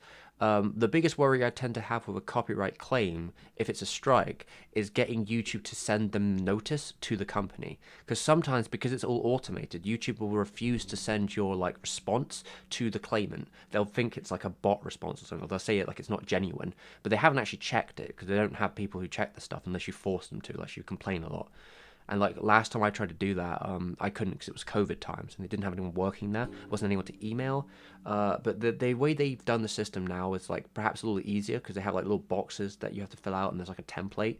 So it's a lot more like concrete of what you have to do and what you have to fill out.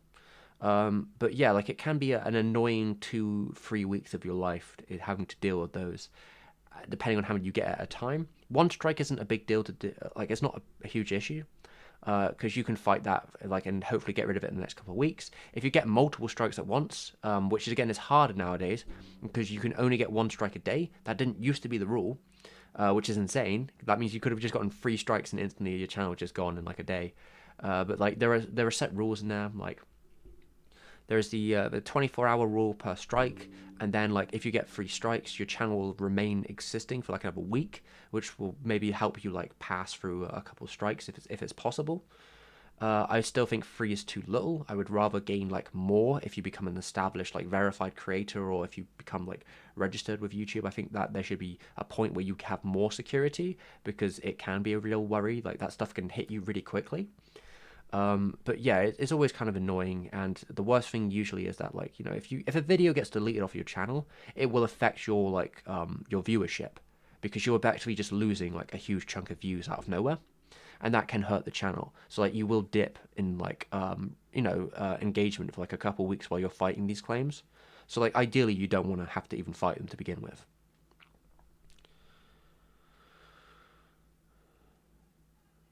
Yeah, I think sometimes it's nice for a series to end, but sometimes it can make you feel pretty bad. But like, oh, Sunbro, you know the GT feeling? Yeah, Kid Goku saying goodbye. Yeah, it was. I mean, I think I appreciate it a lot now as an adult. I actually think it's probably one of the best aspects of GT is it has the best ending in the franchise. All the other ones seem to have like really weird endings. Like Dragon Ball, the manga just kind of ends after King Piccolo, like after Piccolo Jr. Like he wins the tournament. It's like oh great, and then I guess he gets married or something. And then like in the anime, at least they have like a little arc to sort of build on that a little bit. And then Dragon Ball Z, it's like, oh, I'm gonna go raise this young kid, and yeah, well that's bye, which is a bit like, okay, I don't know this kid, but I guess Goku's just leaving again. Okay, GT at least feels like an actual goodbye, in a way that the rest doesn't. Urusei Yatsura or Ranma 1.5. I do like Urusei Yatsura. If I was going to talk about it, it'd probably be one of the movies. It's a little easier to like to talk about in like a little box. The show is very long, and I've seen bits and pieces of the show. I enjoy it. It's cool. But yeah, we'll see maybe. I'm the weird one who watches a show again in another language sometimes. I mean, if you want to learn that language, it's probably a good way of doing it. Pretty sure me and my friend cried when it ended. I love GT too much. I felt that. Oh shoot. So I guess this is Hazel's talk about series ending and feeling that sort of emptiness. And she says, I felt that way about Doremi when I finished it. It hit me how final it seemed. I had watching this over the course of a year, but rather than empty, I felt very emotionally fulfilled. I'm glad that's a good thing to feel. That is good to, I don't know, like when an ending is satisfying and you are like content, that's a really nice place to be when everything comes together and you're just happy about it. I also felt that way with Yu Yu Hakusho because I think Yu Yu Hakusho has a really solid ending. It just feels like done. I think they were trying to make a new series of Yu Yu or something like that, which I don't understand how you do it, because it's so done at the end. It feels so like complete that it would just be like the power creep is broken, all the characters have sort of came to their conclusions, and they just had a really nice complete finish.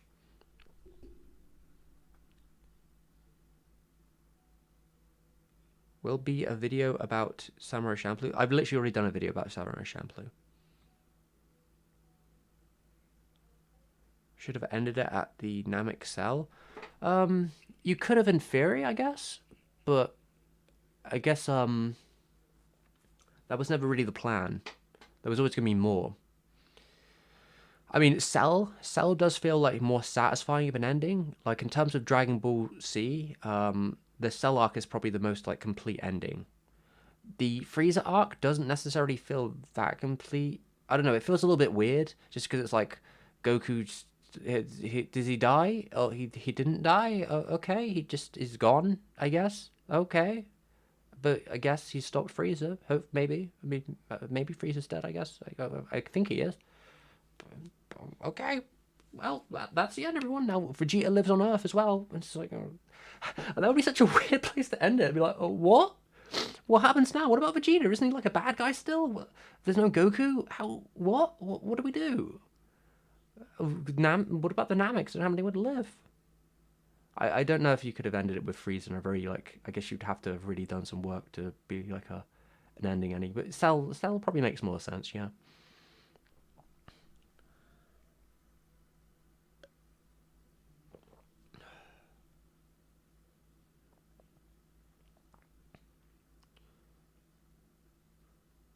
Fun stream. I'm off to bed. Good night all. So thanks for streaming earlier today. Yeah, I'm probably gonna try and stream earlier from now on. In fact, I'm probably gonna be around for like maybe another 20 minutes. Then I'm gonna eat some dinner. Maybe a little longer. I don't know if I go down and put it on first, but yeah, maybe like another 20 minutes, half an hour, 40, depending on if I go make some dinner or not. Then I'm gonna go eat some dinner and chill out for the rest of the day. But yeah, have a good night, Abdul. Oh yeah, you made Nujabes video? Yeah, I made the Nujabes video. Mandingo. Yeah, I made that a couple of years back. It's when I first got this mic and I didn't know how to use it. So I put the wires in the line. I used lines instead of XLR cables to like connect it all together, and the audio came out really wrong. But like I couldn't be bothered to redo all the audio recording because it took like 3 hours because I had a technical problem on my second take.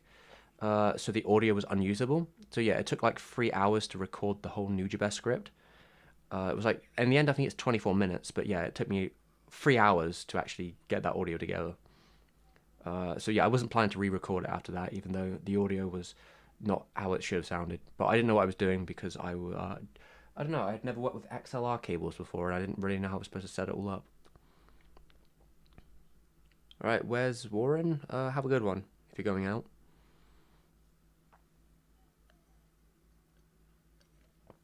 The irony is that exactly how it ended in the Arabic dub twice, the Namek saga. That would be a really bad time to end it, I would think.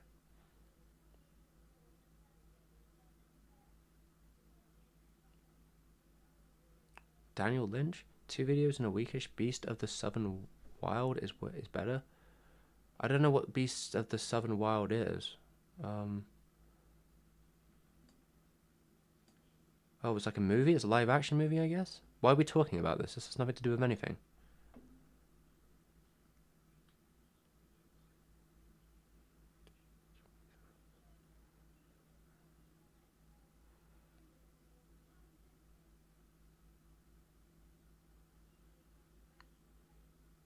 I don't know. I'm so confused about that one. Okay. Odosaki? Odosaku? You gotta go? That's fine. I'm gonna be ending the stream probably soon enough anyway. Probably in like 20, 30 minutes. I'll end. Actually, what I might do, maybe put dinner on now. And then it'll be ready for when I want to stop streaming. That's probably a good idea. It's a sneaky plan. Yeah, okay. Alright, everyone. I think that is my plan. I think the author of Berserk is a pretty interesting story. He wrote and drew the first manga when he was 10. Yeah, I've heard the story. He's been writing... I mean, yeah, a lot of manga creators have been writing their stories for a really long time.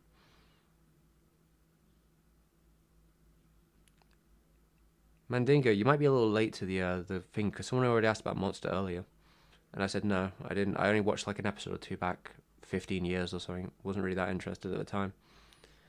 Damn, am I late once again? Yeah, you're kind of late. Unfortunately, I've started early today, so you, Magi, unfortunately, you are kind of late. I'm about to put probably like another 15, 20 minutes. The Hindu dub of the Jungle Book and the Arabian Nights anime in the 90s was a great localization.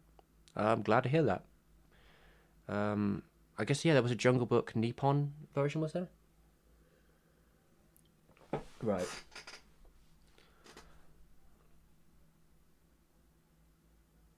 Okay, I'm gonna put... I'll be back in a second, everyone. Let me put this chill music on for a second. And I am going to... I'll be back in a second. I'll find the right image now. There we go.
Alright, I'm back. I'm just gonna adjust. Boop. Nope. There we go. I'm back. Okay, so that has put the timer on for me. That means in the next 30 minutes we'll be done.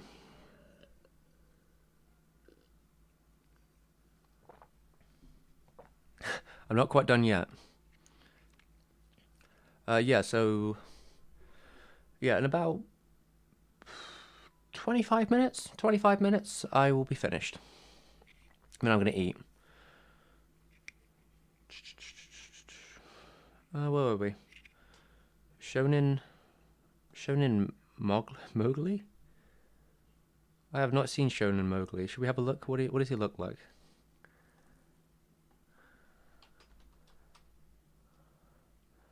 Oh, well, I mean, I think he looks as I'd expect him to look. It's a little weird, though. Whoa, okay, I'm looking at the wrong piece of DeviantArt right now. Oh, yeah. I should have expected as much.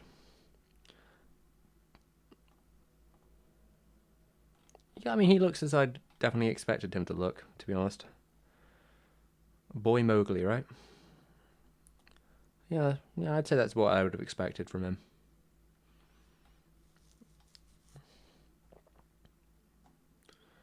Worry of its error. No, I'm not making any videos on Trigon.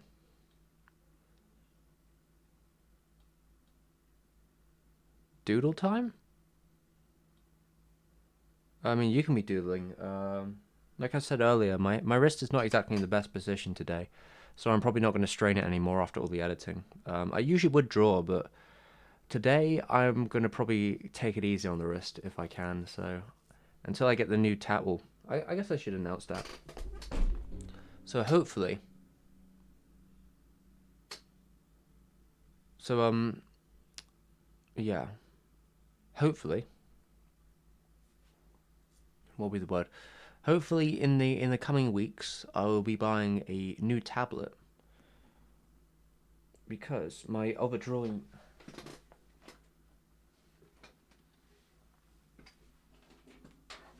Yes. Old drawing tablet.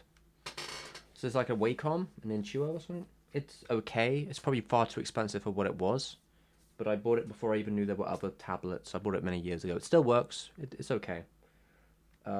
You could probably do better for your money though, from what I understand. You can't really use it at an angle.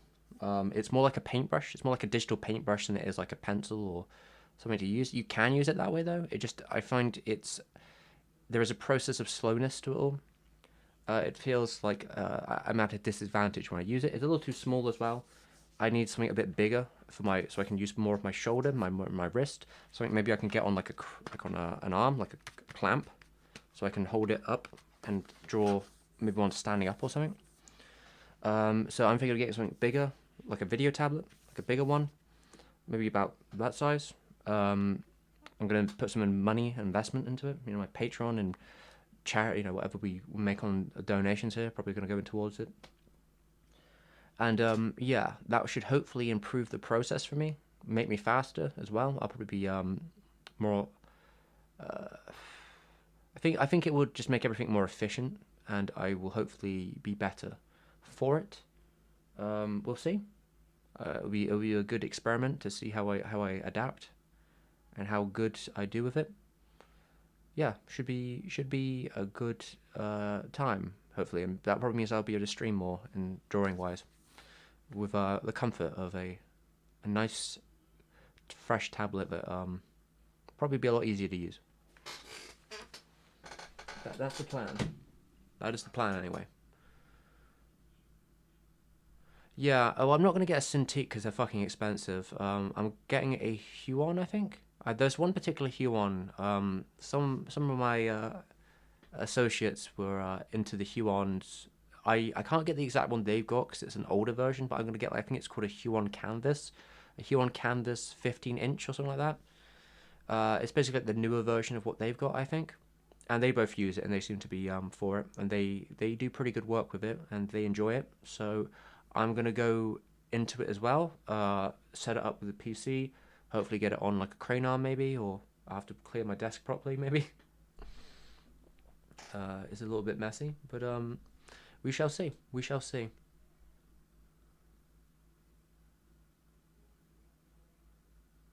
Yeah, well, if it breaks in a couple of months, I'll have a warranty on it because Huon has like a 2-3 year warranty already on them, from what I understand. So like even if it broke in a month or two, I could easily get it like replaced without too much of an issue. And I'm not going to be throwing it around. It's not going to be moving out of my one room, so I imagine it will be just fine for me personally. I've used the Cintiq in the past, and I don't actually fucking like them. At least in my experience, because both my roommates back in university had Cintiqs. So I did try one of their Cintiqs once. I didn't really have positive feelings about it. I wasn't a fan. I would have not spent $1,000 on it. It felt a little weird, maybe because I was getting used to it. I wasn't quite there, I suppose, with it, but I didn't really like did not like the feel for it, to be honest. I was not a fan. So I think Huon will be fine for me. I've been using a shitty tablet for like I've been using shitty tablets my whole life, so I imagine this will be an upgrade either way. The Canvas seems to have a pretty positive reputation from what I've seen, and yeah, since I already have friends who've used the Huon and stand by them, I think I'm willing to give it a go. I mean, maybe some people for like maybe some if you're really used to the Cintiq, it might feel like a maybe. I mean, they're a lot cheaper, so like maybe it feels like a step down in some regard. It's possible. Like if you're really used to it, maybe. I mean, the one I'm looking at is probably like 3 times cheaper than like a Cintiq would be. So, you know, the Cintiq I got a few years ago was like about 500. Yeah, the one I'm getting is much cheaper than that.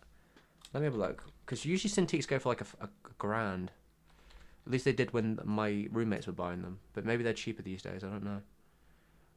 The Cintiq 22 is 700 quid right now as it stands from Wacom themselves. The 22 Interactive is 869 quid. Yeah. The Cintiq 16 is 529. Which maybe that's the one you got. The Cintiq 16 529. Maybe that's the one that you have, Jenny. Is it? I use my iPad and Apple days nowadays, which is much easier to draw on the go. Yeah, I could see that. Like the iPad, I wouldn't even be against getting like an iPad to some degree. My issues with an iPad is more about the way my workflow, because I wouldn't be against like buying Procreate. Procreate seems like a great app. The Apple like pencils seem cool, but there are several things I worry about. I imagine the Apple, like the Pro iPad or whatever, that would be fine. It probably wouldn't have to worry too much about it breaking or whatever. Though I have heard stories from multiple people that the Apple Pens just break, and it doesn't seem like there's a strong enough warranty on them for it to be like worth like, oh, okay, I guess this Apple Pen's died. That's another 100 quid I need to now buy on top of this, tablet I have, which I will only use for the drawing and nothing else. And then from there, the issue is that like I will be using Procreate on that. Not sure how good the animation on Procreate is, even if you can do it. I know there's some little bits and pieces there. But the issue I would have is I would have to then like move everything I do from the tablet. I'd have to export it and then find a way to get it onto my computer all the time. I'd be bouncing between pulling out this tablet, drawing on it, exporting a PSD or the animation frames or whatever I'm taking from it, and then having to move it onto the system. I wouldn't be able to stream with it either, unless I could find a way to stream with my iPad, but then I wouldn't be able to use my proper mic. So like there's a lot of like, it would be to me a lot of a cumbersome process. Also, not a huge fan of Apple, not a huge fan of their product things. To be fair, their products tend to work in my experience, but I think there would be more annoyance to me than like having a tablet that just like works with my computer as I use it for the workflow I need to do. I don't tend to go outside, so I'm not worried about being on the go too much. That's me personally. I bought the Human Canvas Pro. Works really well, but yes, I've heard bad opinions. I mean, yeah, there's bad opinions all the time, right? I can't make. You got it years ago. I mean, that's fair enough. I don't even use an iPad Pro. I use a 2016 iPad, the original Apple Pencil with Clip Studio Paint. Clip Studio Paint is fucking great, though. I do love Clip Studio Paint. Absolutely Chad program. There is no program in the digital realm where I actually even fucking like for drawing. In my experience of drawing on a computer from like the age of 16, I've hated every single program I have tried to draw with until Clip Studio Paint. So it is the one that converted me, I guess you could say. I don't like anime. I don't like Flash. I don't like Photoshop. What else do I have? Like, I have a couple others. I think I was given one with one of my tablets. I've tried maybe use it Psy as well, or is it Krita. I've tried a lot of these programs. I'm not a fan of any of them. I don't like the brush options in Photoshop. I don't know. I've never liked how the brushes feel in Photoshop. I've downloaded a bajillion brushes. Never really liked using them until yeah, Clip Studio Paint. I don't know what it is about Clip Studio Paint, but it just does it for me.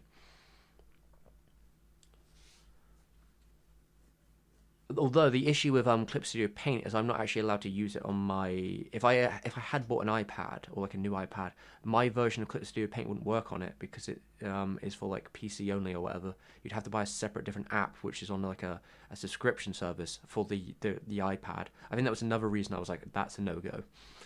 Oh fuck!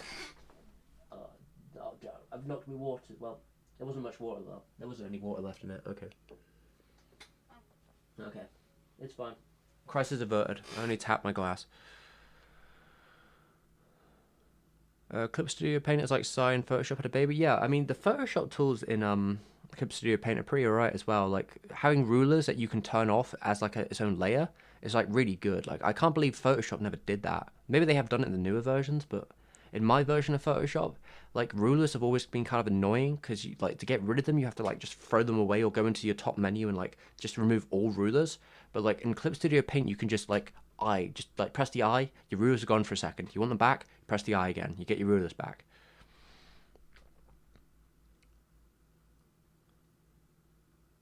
Yeah, it's £7 subscription, which I'm happy to pay for. Is it £7? Is quid a month or is that a year? Which is better. Yeah, it's to be fair, it is better than Adobe subscriptions, but Adobe subscription is literally monopoly bollocks. I bought my version of Clip Studio Paint on PC for 19 quid, and that's forever. So I'm pretty good paying for 19 quid. I think I'll get everything I need. In fact, I've even thought about buying the new version of the special version of Clip Studio Paint for animation when it's on sale next, like just double dipping because I like it so much, and I'm like I would be happy to pay an extra amount just to get the fanciest version, even though I don't know what it includes. That is my one issue with going up to like the newer version of Clip Studio Paint. I don't know what fancy stuff comes in the full package, EX Special Pro, whatever it's called. But I know you can do full animation in it, which I would probably be into. Monthly, ooh. Personally, I wouldn't play that monthly, but that's me. But then I'm very tight-fisted with my money, I guess. But yeah, I mean, I'm happy paying 19 quid once. That's what I'm happy with. Um, I see those Dragon Ball Super into 90s Toei area redraws, and I want to animate stuff that looks that way with added grain. Would Clip Studio Paint do it? Um, Maybe. I mean, you draw it, but like adding grain is like an effect. Most programs can do that. I've never tried to do it in Clip Studio Paint because I would use Photoshop to add grain if I wanted to, or you could use like, or rather, if you were animating, it would probably be better to add grain as an overlay in like After Effects or in like Premiere Pro or something like that. Premiere Pro. Like you would want to add it while after you finish like compositing everything. It would be the compositing phase. The compositing phase is where you'd add the grain because you'd add like an overlay grain or an effect grain on the top of your footage already towards the end of your process. You wouldn't add it while you're drawing because you want it in real time. It would be much easier than adding it per frame. But you could draw your frames easy enough in Clip Studio Paint, and yeah, when you put them all together in After Effects or wherever you put them together, yeah, you'd add the grain then. How's it going, Monte Cristo? Oh, how generous, Isa. You're very generous. Let us know when you get your new tablet. I would be happy to know. A fancy drawing pen or stand to go along with it. We shall see, because I do not know. I have to look into it right now. Uh, I'm gonna really be looking into crane arms, I think, because I would really like to have the tablet on an arm which I can move around. I don't know if they do 16-inch crane arms. They usually do them for like 22s. I will have to look into that to see if there's an option there. If not, I will probably have to find a stand of some kind on top of the original or whatever. I'll have to think about it real hard. The drawing pen should be whatever comes with the program though, so I'll probably be fine there at least. But I appreciate the offer. I will keep everyone up to date, I'm sure. And yeah, so how's it going, Monte Cristo? You got any vengeance on anyone recently, or what does Monte Cristo usually do? I get some more water. Yeah, the cat went downstairs. She's probably not coming back for a while. But yeah, let's look. It looks like we've got 5 to 10 minutes before my dinner is finished. Getting together. But yeah, that was my drawing talk. Yeah, there's also another. I think it would be really useful to have a tablet like that for the speed of some stuff I do, because some of the stuff I do is on paper, which is fine and good. Though I don't have a scanner up here. I probably should bring a scanner up here. It's more annoying to go back and forth, back and forth. I'll see if I can get one. I think we got one around here somewhere. Don't know if I have enough wires though. I will figure it out. There's definitely a way around this. I need to think about. What was I saying? Yeah, so I used to do a lot of things on paper. I still occasionally do things on paper, though I think there is utility and speed, especially if you're animating, to drawing instantly or cutting stuff out very quickly with a graphics pen effect, like being able to cut around things very quickly. It will just, there's so much speed that can be like there's a lot of utility in it, I think. And that I like the brushes in Clip Studio Paint means I will more likely draw in there. There are definitely factors about Clip Studio Paint drawing I like more because you have more control. Although currently with the tablet I have now, I feel a bit like I have to chisel it really hard to get to a point where I like it. It's a lot of like moving stuff around and adjusting things in a way which would have been much easier to draw on pencil first. For me, I'd have probably been quicker that way. But yeah, I guess it's the up and down of between those mediums.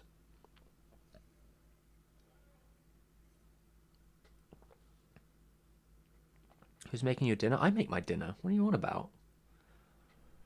I mean, it's not fancy. I don't make fancy dinner, but it's like in the oven. Any tips for writing film reviews? No, not really. I have to write one for an early accept. I'm not the person to ask for that. I'm not formally trained in writing reviews. I just do what I do. I guess the only thing I could say is maybe write a structure first. Like have an idea about what you're structuring it all to look like before you go in. Have a period where you just sort of write lots and don't edit it. Like you probably want to have a time when you're not thinking about second guessing yourself, and then you can like cut and edit stuff later. Those are two things that might be useful, but I'm definitely not the person you should be asking for such advice. I don't know what your university wants. You should ask them. But yeah, like in a couple, I definitely were too far away. In a couple of minutes, I will probably end it all, the stream at least, and then maybe I'll sit down, eat some dinner, chill for a little bit. I might play more of that Influent game. Well, yeah, I mean it's pretty chill, so it's not going to take too much off my wrist. It's just like a small Japanese like flashcardy kind of game. Well, barely, not exactly a flashcard thing. It's more of a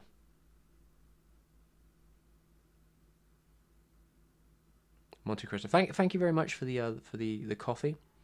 More of a tea guy, but I'm sure that will be good for the tea. I appreciate it, Monte Cristo. Thank you very much. Hope you're having a good day.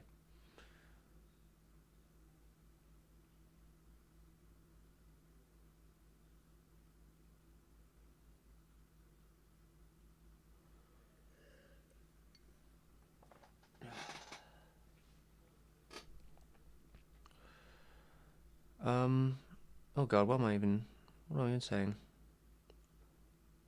Sorry, what were we talking about? I've lost my train of thought. I don't have a train of thought, so it's fine. Yeah, yeah. Dinner will be done in a moment, I think. So I'll be going off in a second. But yeah, I appreciate that, Monte Cristo. Thank you very much. Anton, I love the Castle the Cagliostro video. I enjoyed the more low key chill video. Yeah, yeah. I think that was kind of the vibe I was going for. The struggle with the Cagliostro video, and I think this is a struggle for some people who can't get behind this, is it's like balancing the essay with the sort of more like improv two conversation that we also recorded, and trying to like go between them. The issue was for me that we recorded for 80 minutes. 80, not 18, 80. We recorded for 80 minutes. We basically recorded for the length of the film, more or less, which was a lot more than I was expecting us to record.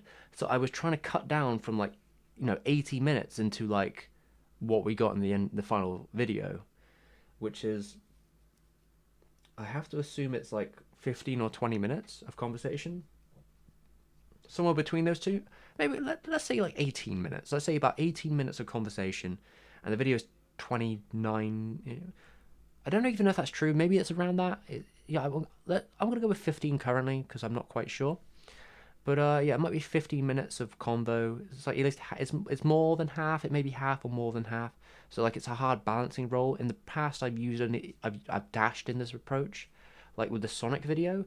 I kind of had a like in and out approach with this where it was mostly structured and then there was like small caveats of like maybe 5 minutes of the video, five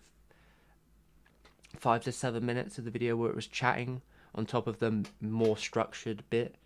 So like it was probably more structured than it was improv, where this one is probably more like chill than it is structured. But it starts structured. So these are issues with bouncing between things that you have to worry about. I did ask Shabes, like, I showed an early version of him, and I asked him, like, is there anything you want me to cut? Because I was mainly on him at that point, because I really didn't know. So he was like, no, I like all the conversation. So, like, probably if I was doing it alone, or, like, if I hadn't asked him, I may have removed more of that. I just didn't know what to cut, so it didn't happen. But he was happy with it, so I was happy with it at that point. And I was like, yeah, okay, that's how the structure's going to be this time. You know, that's how it is in this one video.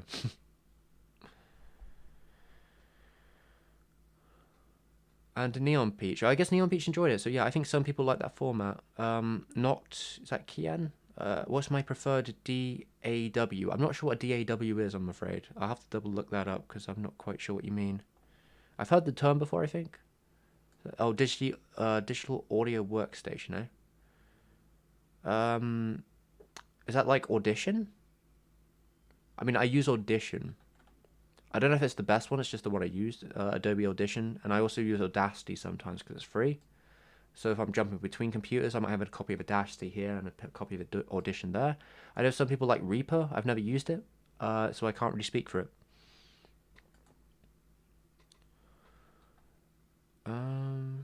Yeah, and your co-host has some great insights points. Yeah, the reason I want to bring Shaves on especially is because he's literally watched every like main line Lupin thing that's ever existed. So when I had like insights about certain things, like some of that you don't see in the video, but I did ask him a couple of questions, or I came up with a couple points in the more long recording, which I think is on Patreon. The more long recording, sometimes I'd ask him something, and I'd be like, I'd kind of like lead the question like, so do you think this did this? So it'd be like, say for example, like, oh, so this theme here, like, this is the Lupin theme, right? As we know it today, like, you know, the dun dun dun dun dun dun, like that one. But I was like, do you think this film here popularized using it in this sort of format? Because they use it specifically in The Chase, so it's like the most iconic moment. And he was like, he didn't really think that was true, Shapes, because at that period it was only the part 2 theme song, and it became more solidified in the series during the 80s, during the more like TV special era.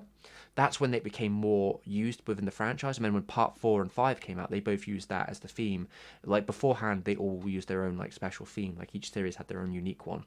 So like in retrospect, it probably had like, it was probably just a side effect of the music production. It probably didn't necessarily have any huge impact on like the directional musical part of the series that was already defining itself later on. So it was stuff like that where like sometimes we had that sort of back and forth where I'd sort of posit something like, oh, do you think the film did this with the characters? Do you think like having the characters be like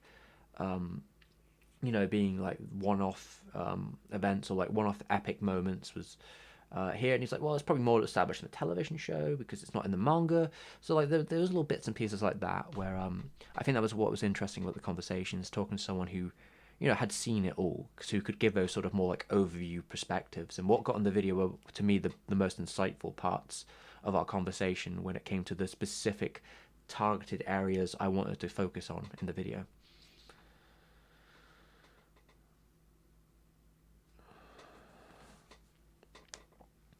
Monte Cristo, your last two videos were bangers. I enjoyed them more due to them being more condensed with information. Kept me engaged. And well, I'm glad they did. I don't know if there was a huge amount of information in Earwig, though I guess there's a lot of insight of me trying to like be very what would be the word? I was trying to be somewhat educational to the audience because it's not really a review. That's why I call it thoughts on. It's not a review of Earwig. Like my position on Earwig as a review is difficult to do without showing footage because it's really hard to talk about the animation without showing it. It's just I can't. I don't know if I'm qualified to do such a thing. Talking about animation is already hard enough, right? Even as someone who like does bits and pieces here and there. But yeah, I wanted to talk specifically about the tools, how you might animate something like that, sort of the backlash, which it's actually gotten even worse. I didn't think the critical response would be like as like fucking scathing as it was. But maybe in the context of which it was made is not really understood to those critics, I guess. I don't know. I think a lot of it's probably just people being angry at CGI, even in the critic sphere, because they don't know jack or shit about animation themselves. Usually those people that talk about that stuff have no formal background in this stuff, and they're probably just, 3D bad, Ghibli good, 2D, wow, wow, wow.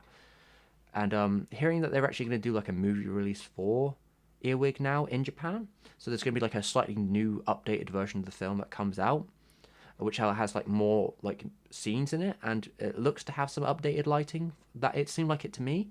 Like some of the lighting seems a little bit more updated. There's a couple more shots in it which feel needed. Like in the original, I didn't mention this in the video again because it's like really hard to do without the movie clips for me personally. But like there's a slap scene which is very pivotal to the book and to the movie to some degree, and like they cut away with it from the TV version. That felt kind of like very soft, because it's a really pivotal point of the story of like being like Baba Yaga's. Like, there's no like way to, I guess at the time there was no way to like reason with her. It's just abuse effectively. And they just kind of when they cut away with it in the because it's very clear in the book when it happens, but like in the movie cutting away felt like kind of not like something within what I'd expect from Ghibli. Maybe that's a TV slot thing. Maybe that was a TV violence thing. I don't know, but it's in the new version. So I don't think I'm going to make a new video about the new version, but the new version seems to have some minor improvements from what people are talking about. Although I don't know if they're going to go really hard on the plotline stuff, because I don't know how much they're adding. I have a feeling it might be like a couple minutes. I can't imagine they'll do like a new subplot with the mother or anything like that. That's a bit much. But I don't know. Who knows?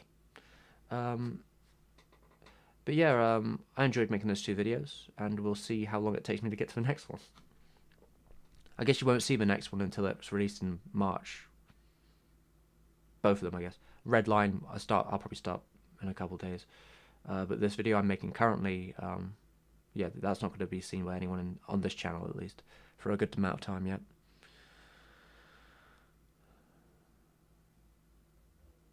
Sorry not to bother, but you just piqued my curiosity. Why not Trigun? I have nothing to say about Trigun. That's about it. It's not that I don't like Trigun. I used to watch it when I was younger, but I don't have anything interesting to really say about it. Nothing to me that I can like pinpoint that would make a video. I need to have an idea and an interesting point to start a video. I can't just be like, oh, I like this thing. Like, that's not enough for me personally. I need to really know what I'm doing with a video. I need to have a reason to do it. And I don't with Trigun. I heard anime studios are adopting Blender, 3D modeling software for 2D frames. The tool inside Blender is called the grease pencil. Yeah, the grease pencil is very popular, but it isn't necessarily just a 3D thing. The grease pencil is a 2D. How would you put it? The grease pencil is for 2D stuff on a 3D. It's about combining 3D and 2D together. So what you can do with a grease pencil is, like, say for example you have a model. You have a 3D model shape, right? You have this like vector-based object with no shadows or whatever it would be. You have that model, right? You can use the grease pencil to draw on top of that model in a 3D space. So there's probably other things you can do with it as well. Like you can obviously draw figures in a 3D, like you could draw on top of like a 3D model and it will stick to it or whatever it be. But so like you could draw on top of like a if you were going down a hill, or it was like a 3D hill but you have a 2D character. But you could also do stuff like you could have a plane and then you could do all the features of the plane in 2D, but you could use the 3D as the block of it. So you could basically kind of roto on top of the plane, the 3D model, so you don't have to completely like figure out in your brain how the trajectory of a plane should move in a 3D space. You could use the 3D model as your basis, but draw on top of it to give it its own personality. And someone like Worthy Kids, what they do, and I think they made a new video about it recently. They have a system, and I think I need to get my dinner out of the oven. I think it's been in there a little too long now. Yeah. I'm gonna go do that. And then it will be goodbye.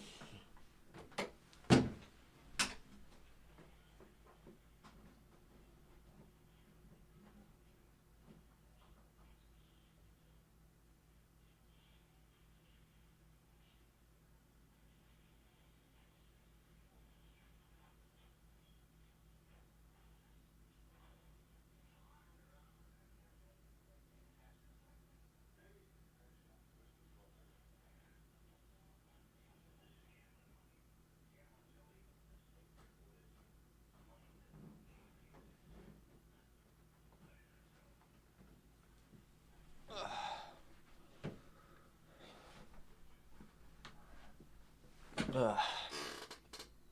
All right, just took it out. Whew. Just in time. Just in time. All right.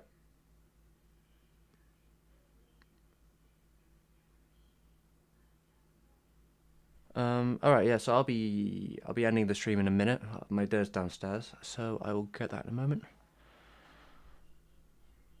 Um.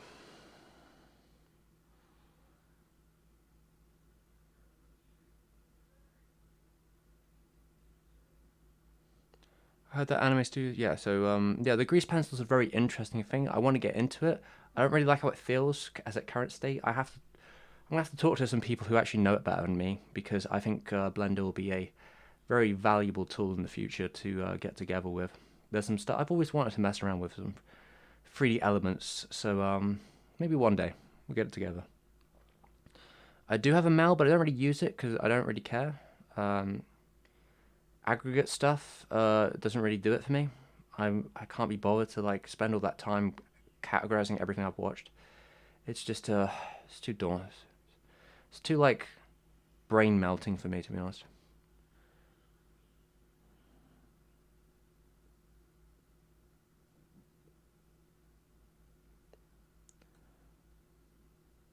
I mean, I like Cowboy Bebop. It's a good show. Is it favorite? I don't know. Maybe it's hard to say. Uh, I guess Hakaru did a video on Trigon. I guess if people want to check that out instead, stop asking me about it. Favorite Maria Takeuchi song. Plastic Love is probably one of the more important ones to me personally, but the one on her album that followed up. What's the follow-up album name? What's the track called? I'm thinking of. Wait a minute.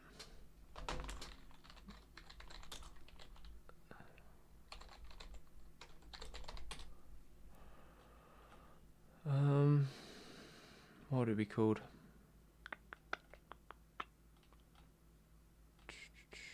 Tell Me is pretty good. The duet she did for like Merry Christmas with Yamasta is really fucking good. Hmm.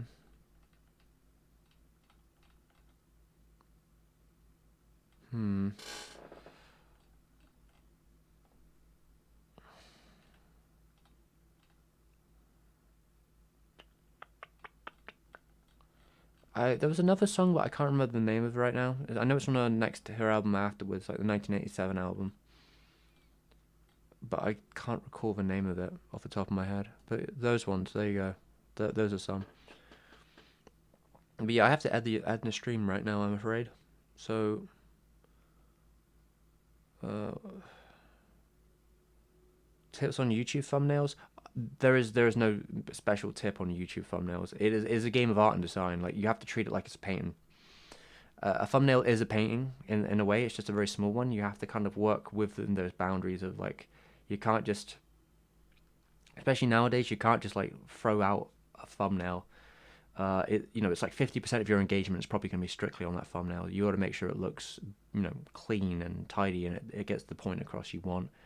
I don't think there are simple tips for that. I think having a background in art is really helpful, but like making things clear is probably a good idea. Having separate background to your figure can really help.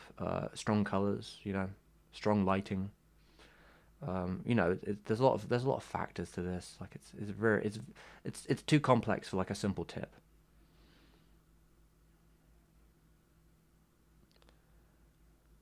Yeah, Tell Me is pretty great. Um, okay, so last question here, Monte Cristo. When can we expect the next live stream? I missed most of it, sadly. I usually try and do them once a week, at least. So what is it? Is it Monday today? Maybe next Monday. Or I mean, I used to like doing like Wednesdays and Sundays, but I'll do it when I can. Like I was yeah a little too. I was still working yesterday. Like I was thinking about doing it yesterday. And I couldn't get to it. I was like I wanted to focus on finishing this short project first. So I'm gonna say next Monday. Next Monday will be the next stream. That's what I'm gonna say right now. Hold me to that. All right, it'll be next Monday, unless something comes up. But yeah, I think we're done here. So yeah, I think I need to go eat dinner. It's like almost 9:30 here. I've got it out of the oven. I'm gonna eat, and I'm gonna chill. So I hope everyone had a good time, and I will catch you next Monday. I don't think anything else is happening before then. I may, depending on time, I may have a reaction video thing. Oh, I don't know if most of you know this. So like on my second channel, which you can get to through my channel, I don't really use it beforehand, but I've started a series for patrons called it's like a reaction series. It's just like one little extra piece of things that I do just for the sake of it. It's a little bit of fun. I'll sit down and people will send me weird videos, and then I'll react to them and have a bit of a talk about them. Usually it's animation they send me. Sometimes there's other stuff, but like yeah, it's kind of chill. It's kind of like this live stream format, but I'm talking to people that you can't see, I guess, and we watch videos. And I'll put it on the community tab when I finish it. Maybe next week I'll have done it. It depends how many entries I get by that point. But yeah, I might do that next week. But yeah, I'll be streaming next Monday, I guess. Nice to see you here, Hazel, and good to see you, Jenny. Hope you're doing well, and all that. Yeah, human falafel. I'll see you good time. Bon appetit. Thank you. Goodbye. Arigato. I feel like I'm a fucking VTuber right now. Like, thank you for coming. Was that fucking Pekingese thing? Thank you for coming. Thank you. Arigato. Thank you for coming. Yeah. So maybe next time I'll do some more drawing when my wrist is maybe a little more together. There is that Corona picture I haven't finished, but I need to get like a reference image. I need to do some photos first myself. I need to do some first-hand photos to finish it off. Like that final bit of polish is me like reassessing the muscles and forms, which I need like a clear photo reference for. None of my other ones have really done it for me yet. So maybe I'll fix that. It's been a while. I've had probably some breathing time on it, so I could clean it up and finally finish it. It's not that far off. It needs some breaking, I guess, and some adjusting. So yeah, I will catch you all another time, I guess. Have a good one. And we're done. We got 2 hours of 30 out of it, more or less. Probably more like 220, but that's a pretty good, nice little time for streaming. Maybe next time I'll go longer. So I'll catch you then.